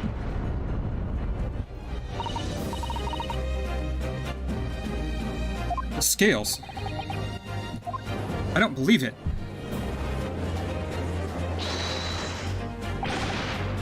Wait, now hear this, my fellow jurors. I warn you, you can't listen to this man. Look at him in this black suit. He's clearly some devious Eastern sorcerer using magic on us all. If I could use magic, do you really think I'd be putting myself through all this? Answer me this, dark jinx. Uh-huh, me? What exactly is the problem?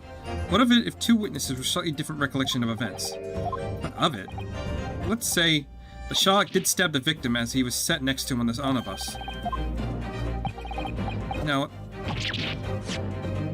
let's say the Shylock did stab the victim as he sat next to him in the omnibus, and his young dandy saw him do it. And then now let's say the victim collapsed on the floor, and then the Shylock stabbed him again. And this old lady saw him do it. Well, what's to say it didn't happen like that, What are you calling a dandy, sir? I should take this knife to you. What are you calling old? I should take this needle to you. They're ready to kill each other now. But could the foreman of jury be right? The 2 witnesses see 2 different motions of the same crime. Wasn't it, no, because it was a single stab to the abdomen.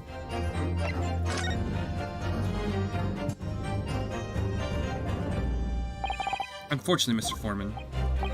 What is it, you dark jinx? Come out with it. What are you suggesting is impossible? It's out of the question. What are you talking about, man? How could you possibly say that? You do realize I'm only doing my job.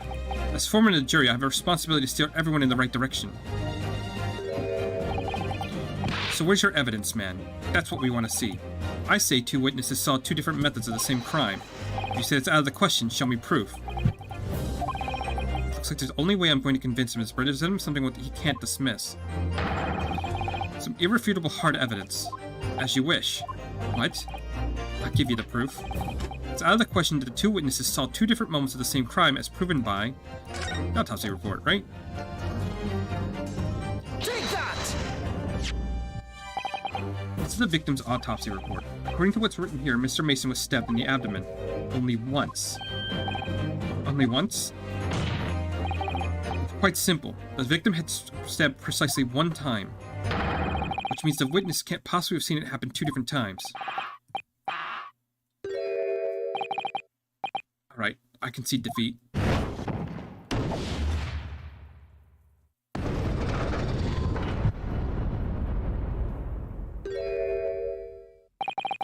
Wait, that means 4 jurors are leaning to not guilty. We've done it, Mr. Naruhodo. We've won. What are you playing at, you dandy fool? Shut your trap, sir. No one deceives me. We had a consensus. I said shut your trap. I know a liar when I see one. If the chap ever dares to cross my threshold of my shop, I'll take this razor-sharp blade and shave every last hair off his head. That is, why are you creepily licking the knife? Please tell me he's a barber. Well, in the remarkable turn of events, the defense assimilation examination has flipped the balance of the scales of justice. The jurors now stand at 2 for guilty and 4 for not guilty. Accordingly, there's no longer a large enough majority amongst the jury for me to adjudicate, and the trial must continue. I hereby ask the defense, prosecution, and witnesses to return to their places, and I call upon all of you to continue to pursue the truth.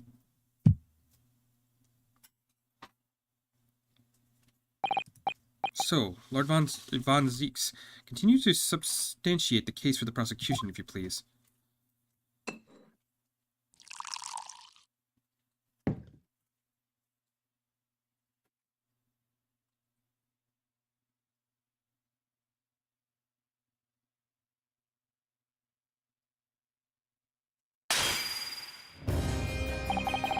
Having savored the rich aroma of the carmine contents of this hallowed chalice, it may seem crass to crush it to dust. Pray forgive the discourtesy. Lord von Zieks? Is it cold in here, or is it just me? As your antiquated tome no doubt says, the prosecution may not speak during a assimilation examination, so I honored a deadly silence and listened to the charade. It seems I overestimated the intelligence of the jury. Well, no matter. There is nothing so hard to prove as a self-evident truth, it would seem. No, and why else would we grace the courtroom with our presence after all? So, let us proceed to the next round of battle.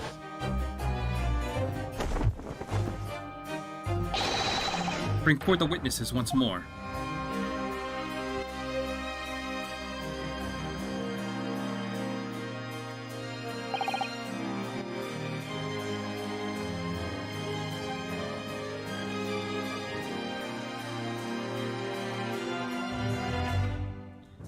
Witnesses, I trust you heard the assimilation examination you have just had to endure. Yes, sir, that I did, sir. Of course I've heard it. Yes, sir, I heard it. You, sir, on the end, the coachman. I believe it's Beppo? Yes, sir, my lord, sir. If it transpires that in your previous testimony you were attempting to veil the presence of a 5th passenger on your omnibus, you'll be found guilty of perjury. You are advised to bear that in mind, sir. Oh, mio Dio. Now then, witnesses, I hereby call on you to just testify before the court again. You'll explain the various misgivings brought to your attention by the defense's assimilation examination.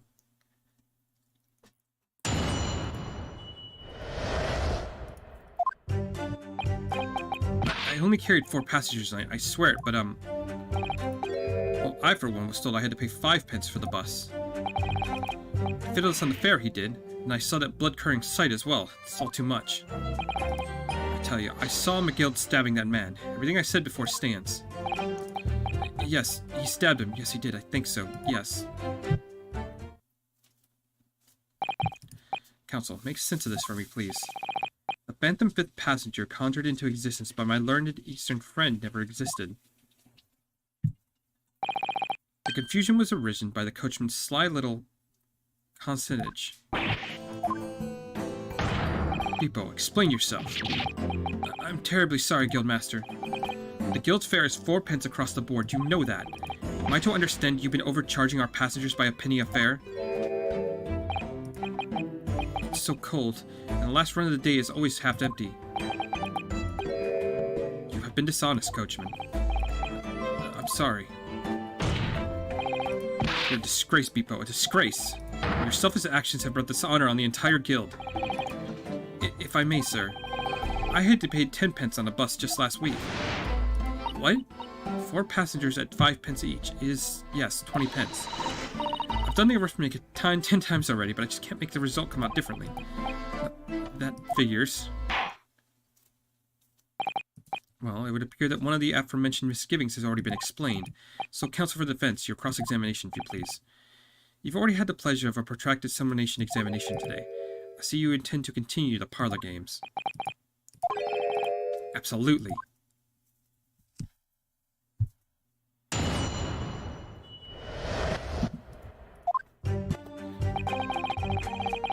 I only carried 4 passengers that night. I swear it, but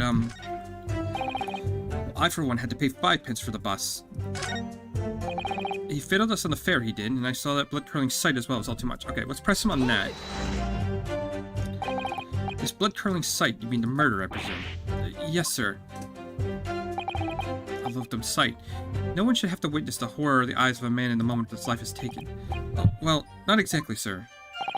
I mean, I didn't exactly see the exact moment the gent was stabbed. Good gracious, really? We have another witness who did, however, the banker who had already testified to it. Mr. First didn't actually see the point on which the victim was killed. It may turn out to be very significant. I heard the banker gent next to me take a sharp intake of breath, see? So when I looked through the glass, I saw the horrible blade poking out of his belly, all covered in blood. Every time I see the knife, I can't help screaming when I'm eating.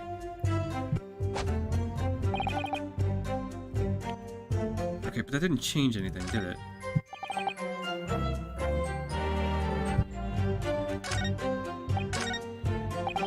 You fiddled us? Okay, that's fine. I tell you, I saw McGill stabbing that man. Everything I said before still stands. Hold it! So you saw the defendant, Mr. McGill, stabbing the victim, Mr. Mason, who was sitting next to him. That's what I said, isn't it? It's bothering me before, this was. For just a brief moment, he hesitated before answering the question.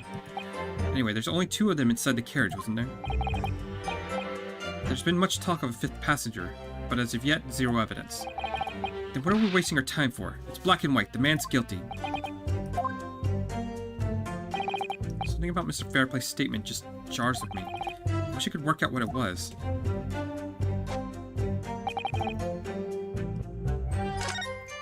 Do I have something?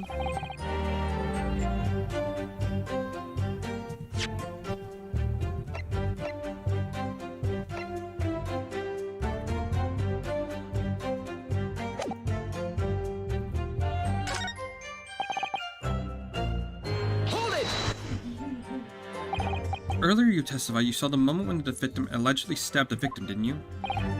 Yes, that's right.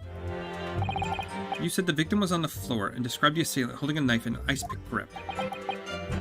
Did he? I don't remember that being said. I suppose I might have, yes, put the cart before the horse, maybe? What's this? Well, I'm quite sure about most of it. I was driving the horses when I heard a scream from the seats from the roof deck.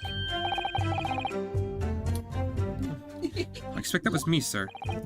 That was when I turned around, yes. I saw it. The gentleman was on the floor and the knife sticking out of his midriff. That's right, yes. The fellow holding the handle was the famous man, yes. So in short, you didn't see the moment when the victim was actually stabbed at all. I really thought I did, but when I go over it in my head, no, I suppose I didn't actually see the precise moment of the stabbing, did I? Ruth! Oh, hello. Excuse me! Why are you reacting like that? Do you have something to say about that, Mr. Fairplay? Now you listen to me. I know what you're thinking. He didn't really see the exact moment the fellow was stabbed. What are the chances of that? Are you asking or telling me? He's getting flustered. I might be able to extract some new information from him if I answer cleverly. Could he have just happened to see the exact moment no chance. Well, it's a little hard to believe, certainly, unless you spend your time peeping through the skylight on top of the omnibus, that is. Peeping? I'm a respectable city banker, I'll have you know. And I know what I saw. I remember it as clear as Ballarat Day. It was a grim scene, I don't mind telling you. Thank you, Mr. Fairplay. Oh, excuse me if I'm getting a little hot under the collar there, my lord. I'd ask you to supplement your testimony with a clear statement about what exactly you saw. Oh, I can do that, all right. I'll tell you how grim it was.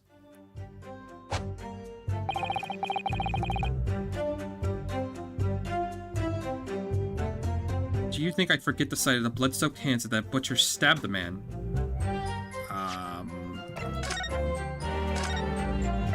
I wouldn't...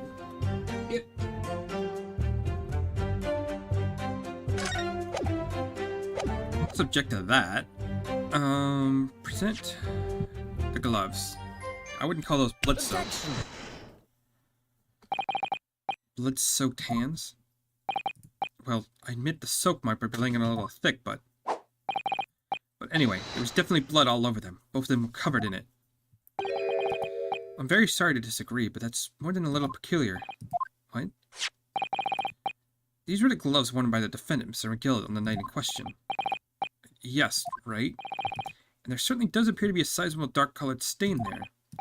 But, as I'm sure you can clearly see, it's only on the right-hand glove. In short, Mr. Fairplay, your testimony is inconsistent. But no, that can't be right. So you're the liar, then. That's right. You were quite clear about it. You said it was both hands. Mr. Fairplay, if your last statement was a lie, it calls your entire testimony into question. You say you saw the moment the victim was stabbed, but is it really the truth? Well, Objection! It was a simple mistake. You can't justify accusing a man of lying. Yes, it wasn't both hands, it was only one, but the fact remains. The victim's blood was on the accused.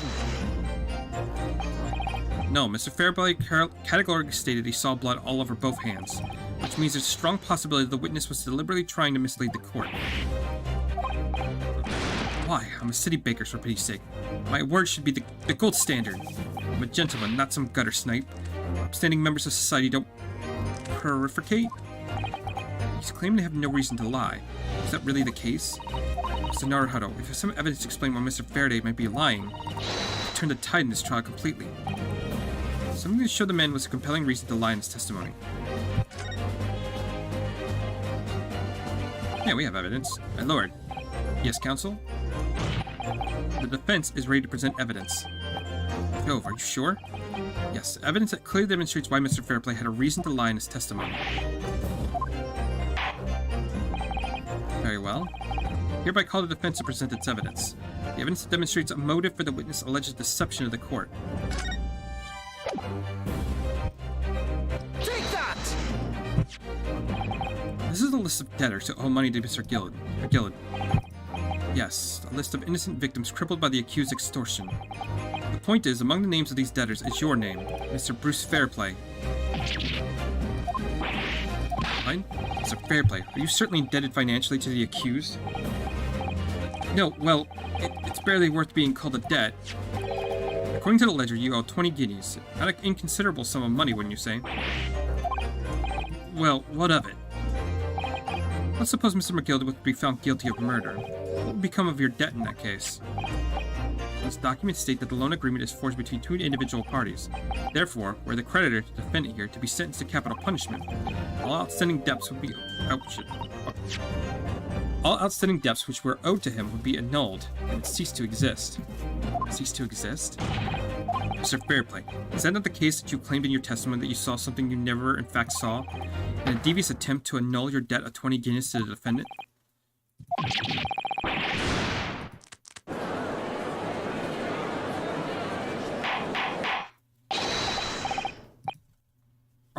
Order. Mr. Bruce Fairplay. Yes, my lord. Let me ask you again. Be aware of your answers might have the most serious implications upon your future, sir. Did you or did you not see the precise moment in time which the defendant is alleged to have thrust a knife into the victim?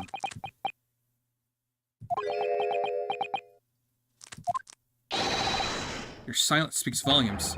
You did not tell the truth in your testimony. Alright. Now let's not make a melodrama out of this. Perhaps I did overstate the truth in a pinch. Pinch? But it makes no difference. I did remember seeing blood on Mr. McGill's hands, both of them. Objection! And yet, only one of the defendant's gloves, which we have here as evidence, is stained. So you keep saying.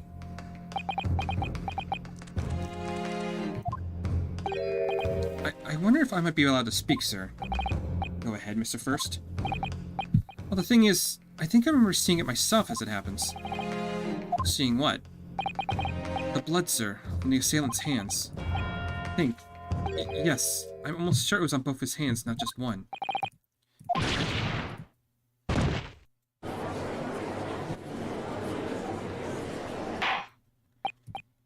It would appear we're going to need further testimony from all you witnesses. This time, I'd like to know precisely what you did and did not see.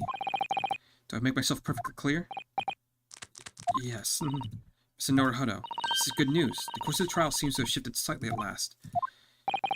I might finally have a chance to turn things around here.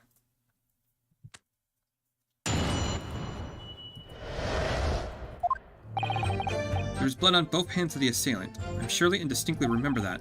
However, I suppose you might say I didn't see the exact moment the stabbing transpired, if that matters. I remember seeing the knife. I remember seeing both of the attacker's hands with blood on them. I didn't actually see anything myself, no, not until I heard that scream. Anyway, the fact remains, there can't have been anyone else in the carriage, or we would have seen them.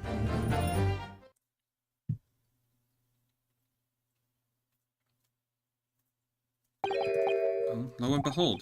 And the truth of fact, not one of you was witness at the crucial moment the crime was perpetrated. I apologize, my lord, but honestly, there was no one else inside the carriage. The man's hands were covered in blood. Much incriminating evidence is tantamount to saying we saw the man do it. That's really not what testimony is about. Let's examine the interior of the omnibus once more. The victim's fresh blood is clearly visible on the seat, corroborating with the witness accounts. In other words, there's no substantial nor significant change in the facts of the case. Very well. Your cross-examination, please, counsel. Yes, my lord.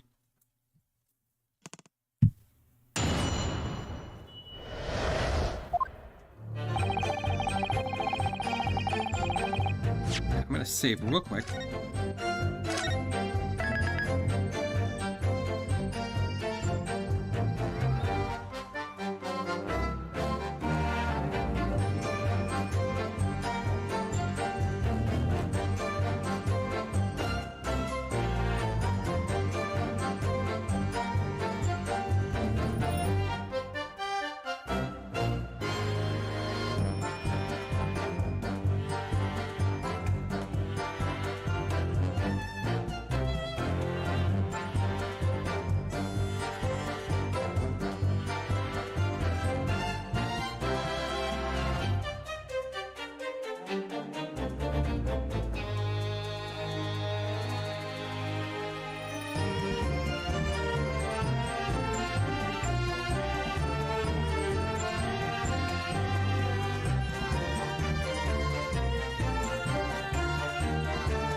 Blood on both hands of the assailant. I sincerely and distinctly remember that. Okay, I'm gonna press you on that.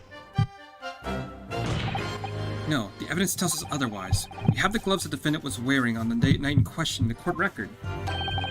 I'm well aware of that, sir, but nevertheless, I know what I saw and I stand by it. The man had blood on both his hands. Fine, even in the face of hard evidence. Steadfast refusing to admit that he might be mistaken about what he saw, but why? The reasoning is dire. One hand or two, the salient point remains unchanged. Minutes after the grim crime, the victim's blood dripped guiltily from the accused's fingers. That's pretty much all the prosecutors. Are they? They're all like, smash, smash, smash. Smash.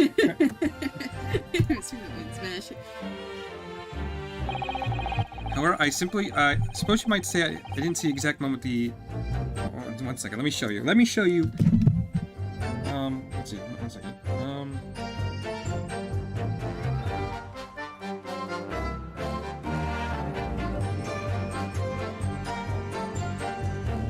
Okay, let's see if I can show you real quick.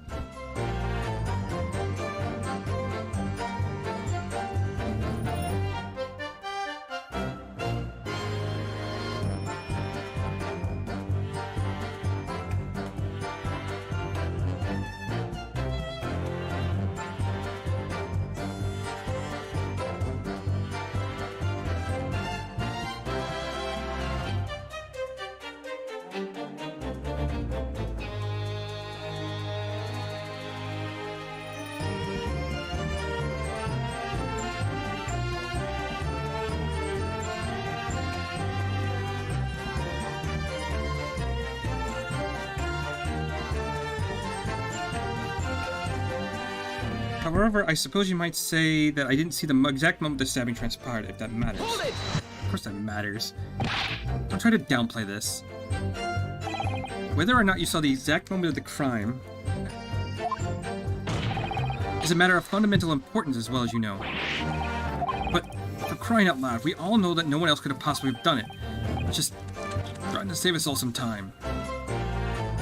You have a loan of 20 guineas outstanding with the defendant, do you not? Could you hope to release yourself from that financial burden of ensuring the defendant was found guilty? That's not what I was hoping for. I just lost a little guinea or 10 when I backed the wrong horse in the Derby, that's all. I'm going to win it all back. It's a fixture this weekend, that's for sure. A little guinea or 10? I'm a banker. No one bats an eye when if I borrow a little spending money for the weekend. I think you may have revealed rather more about your character than you bargained for it, sir. The witness scruples are not on trial here. Proceed to the next witness. Is that really how it's supposed to work? I remember seeing the knife, and I remember seeing both of the attacker's hands with blood on them. Hold it! You definitely saw that. Blood on both hands? Yes, sir. I mean, I know what you're going to say. With one of Mr. McGill's gloves have any sign of blood on it. Only one. That's right. The thing is, as far as I remember, sir, when I looked down and saw Mr. McGill sitting beside the other fellow, I don't believe he was wearing any gloves, sir. He wasn't wearing gloves? That's correct, sir. All I saw was the blood on both his bare hands quite clearly. Surely the dark-colored stain on the dark leather gloves wouldn't have been easy to see. I should point out that the police officer who apprehended the accused in the night in question reported that there was no trace of blood on Mr. McGill's gloved hands. There wasn't blood on his hands? It's puzzling indeed. It's supposed to be significant somehow, I'm sure of it.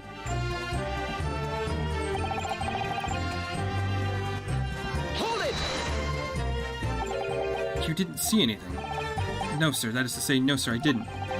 Very, very sorry about what I said before, sir. Very sorry, sir. It's very wrong of me to make up stories and say I saw him stabbed at the man. Wouldn't you agree, sir? I know what you're insinuating, but I certainly wasn't making up stories. Still, to say you saw nothing isn't right either, is it? No, sir. I saw nothing at all. Miss Beepo, you were driving your horses. At the very least, you must have enjoyed the good view of London streets, no? Oh, please, you didn't even see that? It was so cold that night, you see. It was all I could do to keep from passing out, sir. My head was fairly frozen solid, sorry to say, sir. would seem prudent to avoid travel on the last omnibus service of London's cold winter nights. Oh! Anyway, oh shit. Damn it. Mr. Fairplay didn't see when Mr. Mason was stabbed at all. It's a hugely significant change in the facts of the case. There's something else that occurred to me while listening to the witness's latest statement. Two of them are recounting what they saw through the skylight in the omnibus roof.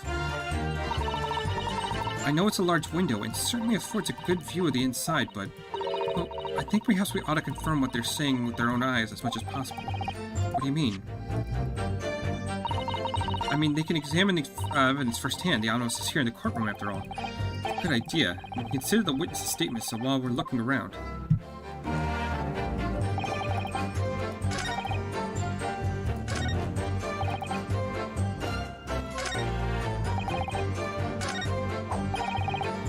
The fact remains there can't have been anyone else inside the carriage would all seen. Everything you saw of the incident was through the skylight of the roof of the omnibus. That's right. It's fairly cold that night, but the glass wasn't frosted over. Yes, I remember I was shivering. It was so bitter. Which rather begs the question why the pair of you were sitting on the roof deck in the first place. I don't know about this young fella, but I couldn't enter the cabin. Why not? It was locked from the inside. I tried kicking, but no one opened the door. It was locked? That's right. And it's a public bus service, for pity's sake. It's not what I call fair play. Yes, I had the exact same experience. I tried knocking, but the gent inside just gestured me to clear off. So I had no choice but to climb up to the roof deck and look down longingly into the warm cabin below. But I can assure you I wasn't looking down, I was glaring long and hard. It's precisely why I can tell you with absolute confidence that if there was anyone else in that cabin, I would have noticed. Unequivocally, I would say. Sure about these two witnesses. Could they really have seen everything? They might not have been able to. Allow me to confirm one thing, Mr. Fairplay. You were riding in this omnibus, and the witness events in the cabin through the skylight in the upper of the floor of the upper deck. Is that right? That's right. Yes. In that case, there's a portion of the cabin interior that would have been out of sight from you. What? My golly, really? Obviously, at this stage, we can't say for sure, but the possibility can't be denied. At the time of the incident, there could have been another passenger in the enclosed cabin of the omnibus. Objection!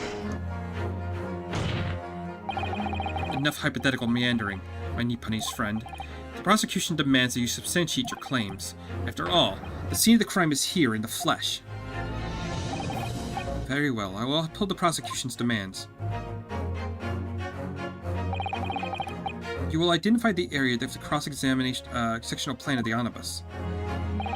Where exactly in the omnibus are you suggesting the potential extra passenger could have been situated? Okay, so if they're sitting here, and they're looking down, right? They're looking at these seats. But there's these ones back here. Plus there was that whole section underneath the chair, right? Take that! Both rows of seats on the roof face in the direction of travel, whereas the seats in the enclosed cabin face each other, which means the visible part of the cabin which passengers on the roof deck can see through the skylight is as if I've drawn here. That's right, my lord. As you can see, the seat opposite the one where the victim and his attacker were sitting is obscured from view. In other words, if someone had been sitting on that seat, it's quite possible that the witness would have completely unaware of it. Objection! It's quite possible some phantom was sitting there. And Nipponese have a forbidden habit of obscuring the truth with ambiguity. I concur with the prosecutors who joined her. In British court of law, evidence is paramount. I cannot entertain this conjecture, counsel. That is, unless you are able to put a name to this mysterious passenger to whom you allude. Can you, Mr. Naruhodo? I honestly don't know who could have been. It could have been the other seat, which was out of sight from the witnesses on the roof deck.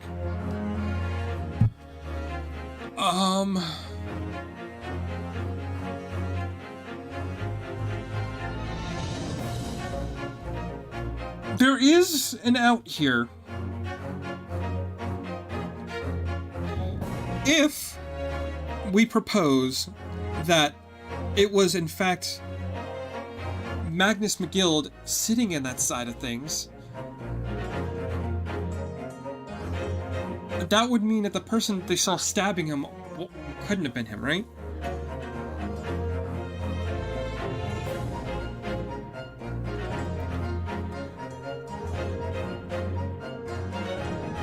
I mean, that is option. That is the logic, right? Because the person sitting next to him is the killer. So we just say Mr. McGillard is the one sitting where you can't be seen. That means somebody else was in the killer seat. I understand, my lord. The defense would like to put forward a name. You are a fool. The response was a desperate attempt by a man who has no notion of his limitations. A toast to hard lessons not yet learned. It's not delayed, counsel. The defense is still a name to the passenger on the other seat. This could be it. This could be the chance I've been waiting for to turn the trial around in my favor. On that day and night, on the night of the murder, the person occupying the seat in the omnibus cabin that was obscured from view was... Take that! The passenger in the enclosed cabin that the witness on the roof deck failed to see? Has to have been Mr. Magnus McGill. Gilded? What are you talking about, counsel? That's the name of the defendant. Objection! If you desecrate this chamber by smashing my hollow chalice, if I desecrate this chamber by smashing my hollow chalice, do forgive the discourtesy. Lord Von Zeeks, people talk of those tiny island nations in the Far East as having a learning and culture of their own, but I see that they use the terms ill-advisedly. What are you trying to say? Let me explain in terms that even a student of an artless backwater such as yourself might understand. Jesus Christ.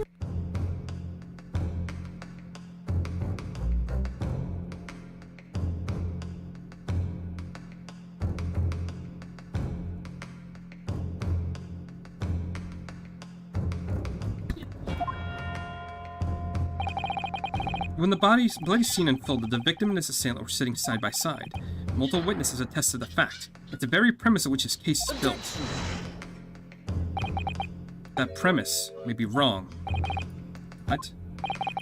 If the victim was really sitting beside Mr. McGill, it creates an inconsistency that can be reconciled in any way. What inconsistency, counsel? The defendant's gloves, my lord. Both witnesses made the same testimony. They claimed the blood was on both hands of the person sitting next to the victim. Objection! Yet we know the truth to be otherwise. Only one glove bears the glory remains. Then the point is, even in the face of this irrefutable evidence, both witnesses have maintained their stance. Yes, their testimony remains unchanged. Exactly. They both adamantly swear that they clearly remember seeing blood on both hands of the assailant. In short, the memory of the events is correct, and their testimonies reveals the truth. If somebody else was sitting beside the victim that night, a third party we have yet to identify. And the victim's blood was on that passenger's hands, both of them. Objection! And who was this third party? Obviously, the true culprit. Extraordinary.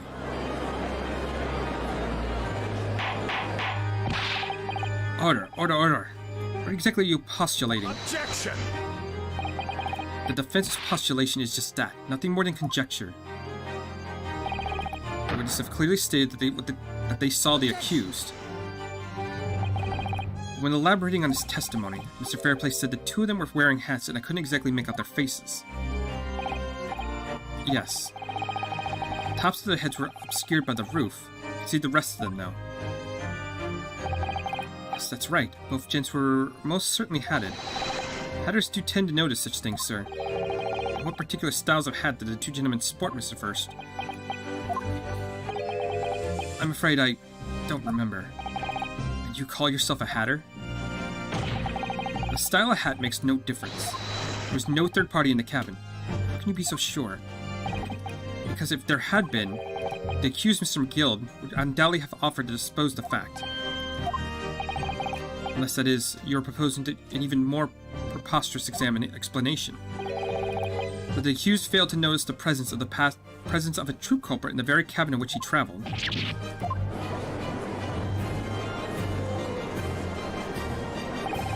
He's right. There was another person traveling in the enclosed cabin of the omnibus. It's inconceivable that Mr. McGill would have been unaware of it. Order. There's clearly a simple solution to this problem. Bring the accused, Mr. McGill, to the stand. Well, what say you, counsel? Prosecution objects, my lord. On what grounds? As a suspect, who had already been made a full statement to the police. What if for some reason he's unable to speak freely? Magnus McGill is no uneducated ruffian. If it indeed turns out to be the man has been withholding information, to be sure, it would have been a most deliberate act. Counsel for the defense, what is your opinion? My lord, should we ask Mr. McGill to testify or not? Well, the prosecution doesn't want it, so we want it! Fuck you! We need to hear what he has to say in order to find out the truth.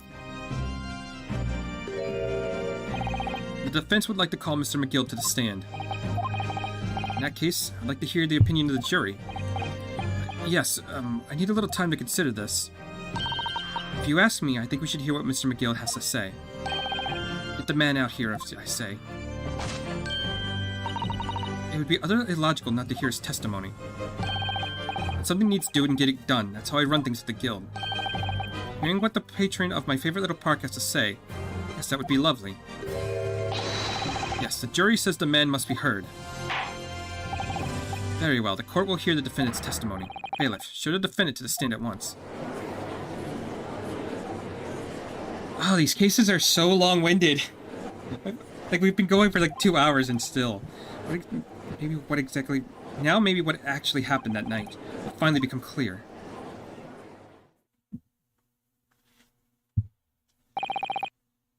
Let the proceedings be presumed. Mr. McGill, have you been listening to the discourse of the day? To be sure I have, my lord. There are now two matters of which the court desires to hear from you. The first is whether or not there was a third party with you in the omnibus cabin as proposed by the defense. The second is that if such a person was indeed present, why did you conceal the fact from the police? Egad, no. 'Tis not my nature to hide anything at all. Just answer the questions, please. The truth of the matter is, I've been desperate about this all along. Do I tell yous all now, or keep my mouth shut? Tell us what, Mr. McGill? The fine fellow representing me is absolutely right. In the carriage on the night with myself and the other man, there was another passenger. It's true? Aye. 'Twas me who helped the little urchin get away after it all happened. What?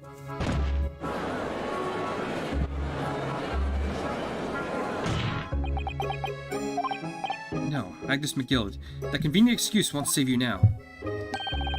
I'm truly sorry. So I am, Lord Von Zieks. I'm sure you'll be wanting to know why I said nothing when I was taken in by the police. I do be having a very good reason, I assure you. Which was... well, the little child was just in the wrong place at the wrong time, and not in any way involved, you see. What?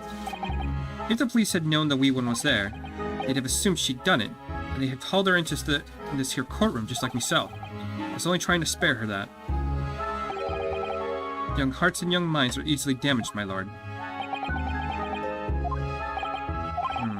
And who was the young child of whom you speak? That, I don't know. You don't know? Aye, well, the wee thing just happened to be in the carriage that night. I never saw her before or since. Objection! We have absolutely no reason to believe this man. The prosecution calls the witness statements to be disregarded by the court. You know, I wouldn't be surprised if the urchin isn't here in the courtroom as we speak, listening to the proceedings. What? Smoke! Fire! There's a fire! Someone's trying to get away. After them. What is going on? Be careful, Mr. Norohodo. Cover your face. Bailiff, don't let the accused escape. Secure the omnibus. I hereby call an emergency recess. Bailiff, ensure the defendant is in custody and clear the courtroom.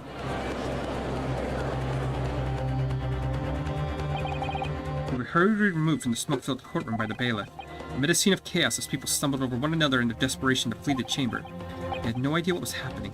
All we knew was that, for the time being at least, the trial was suspended. To be continued. Oh, goddamn, you can't just end it like that. You gotta find out what happened. But, honestly, probably a good point to stop anyway.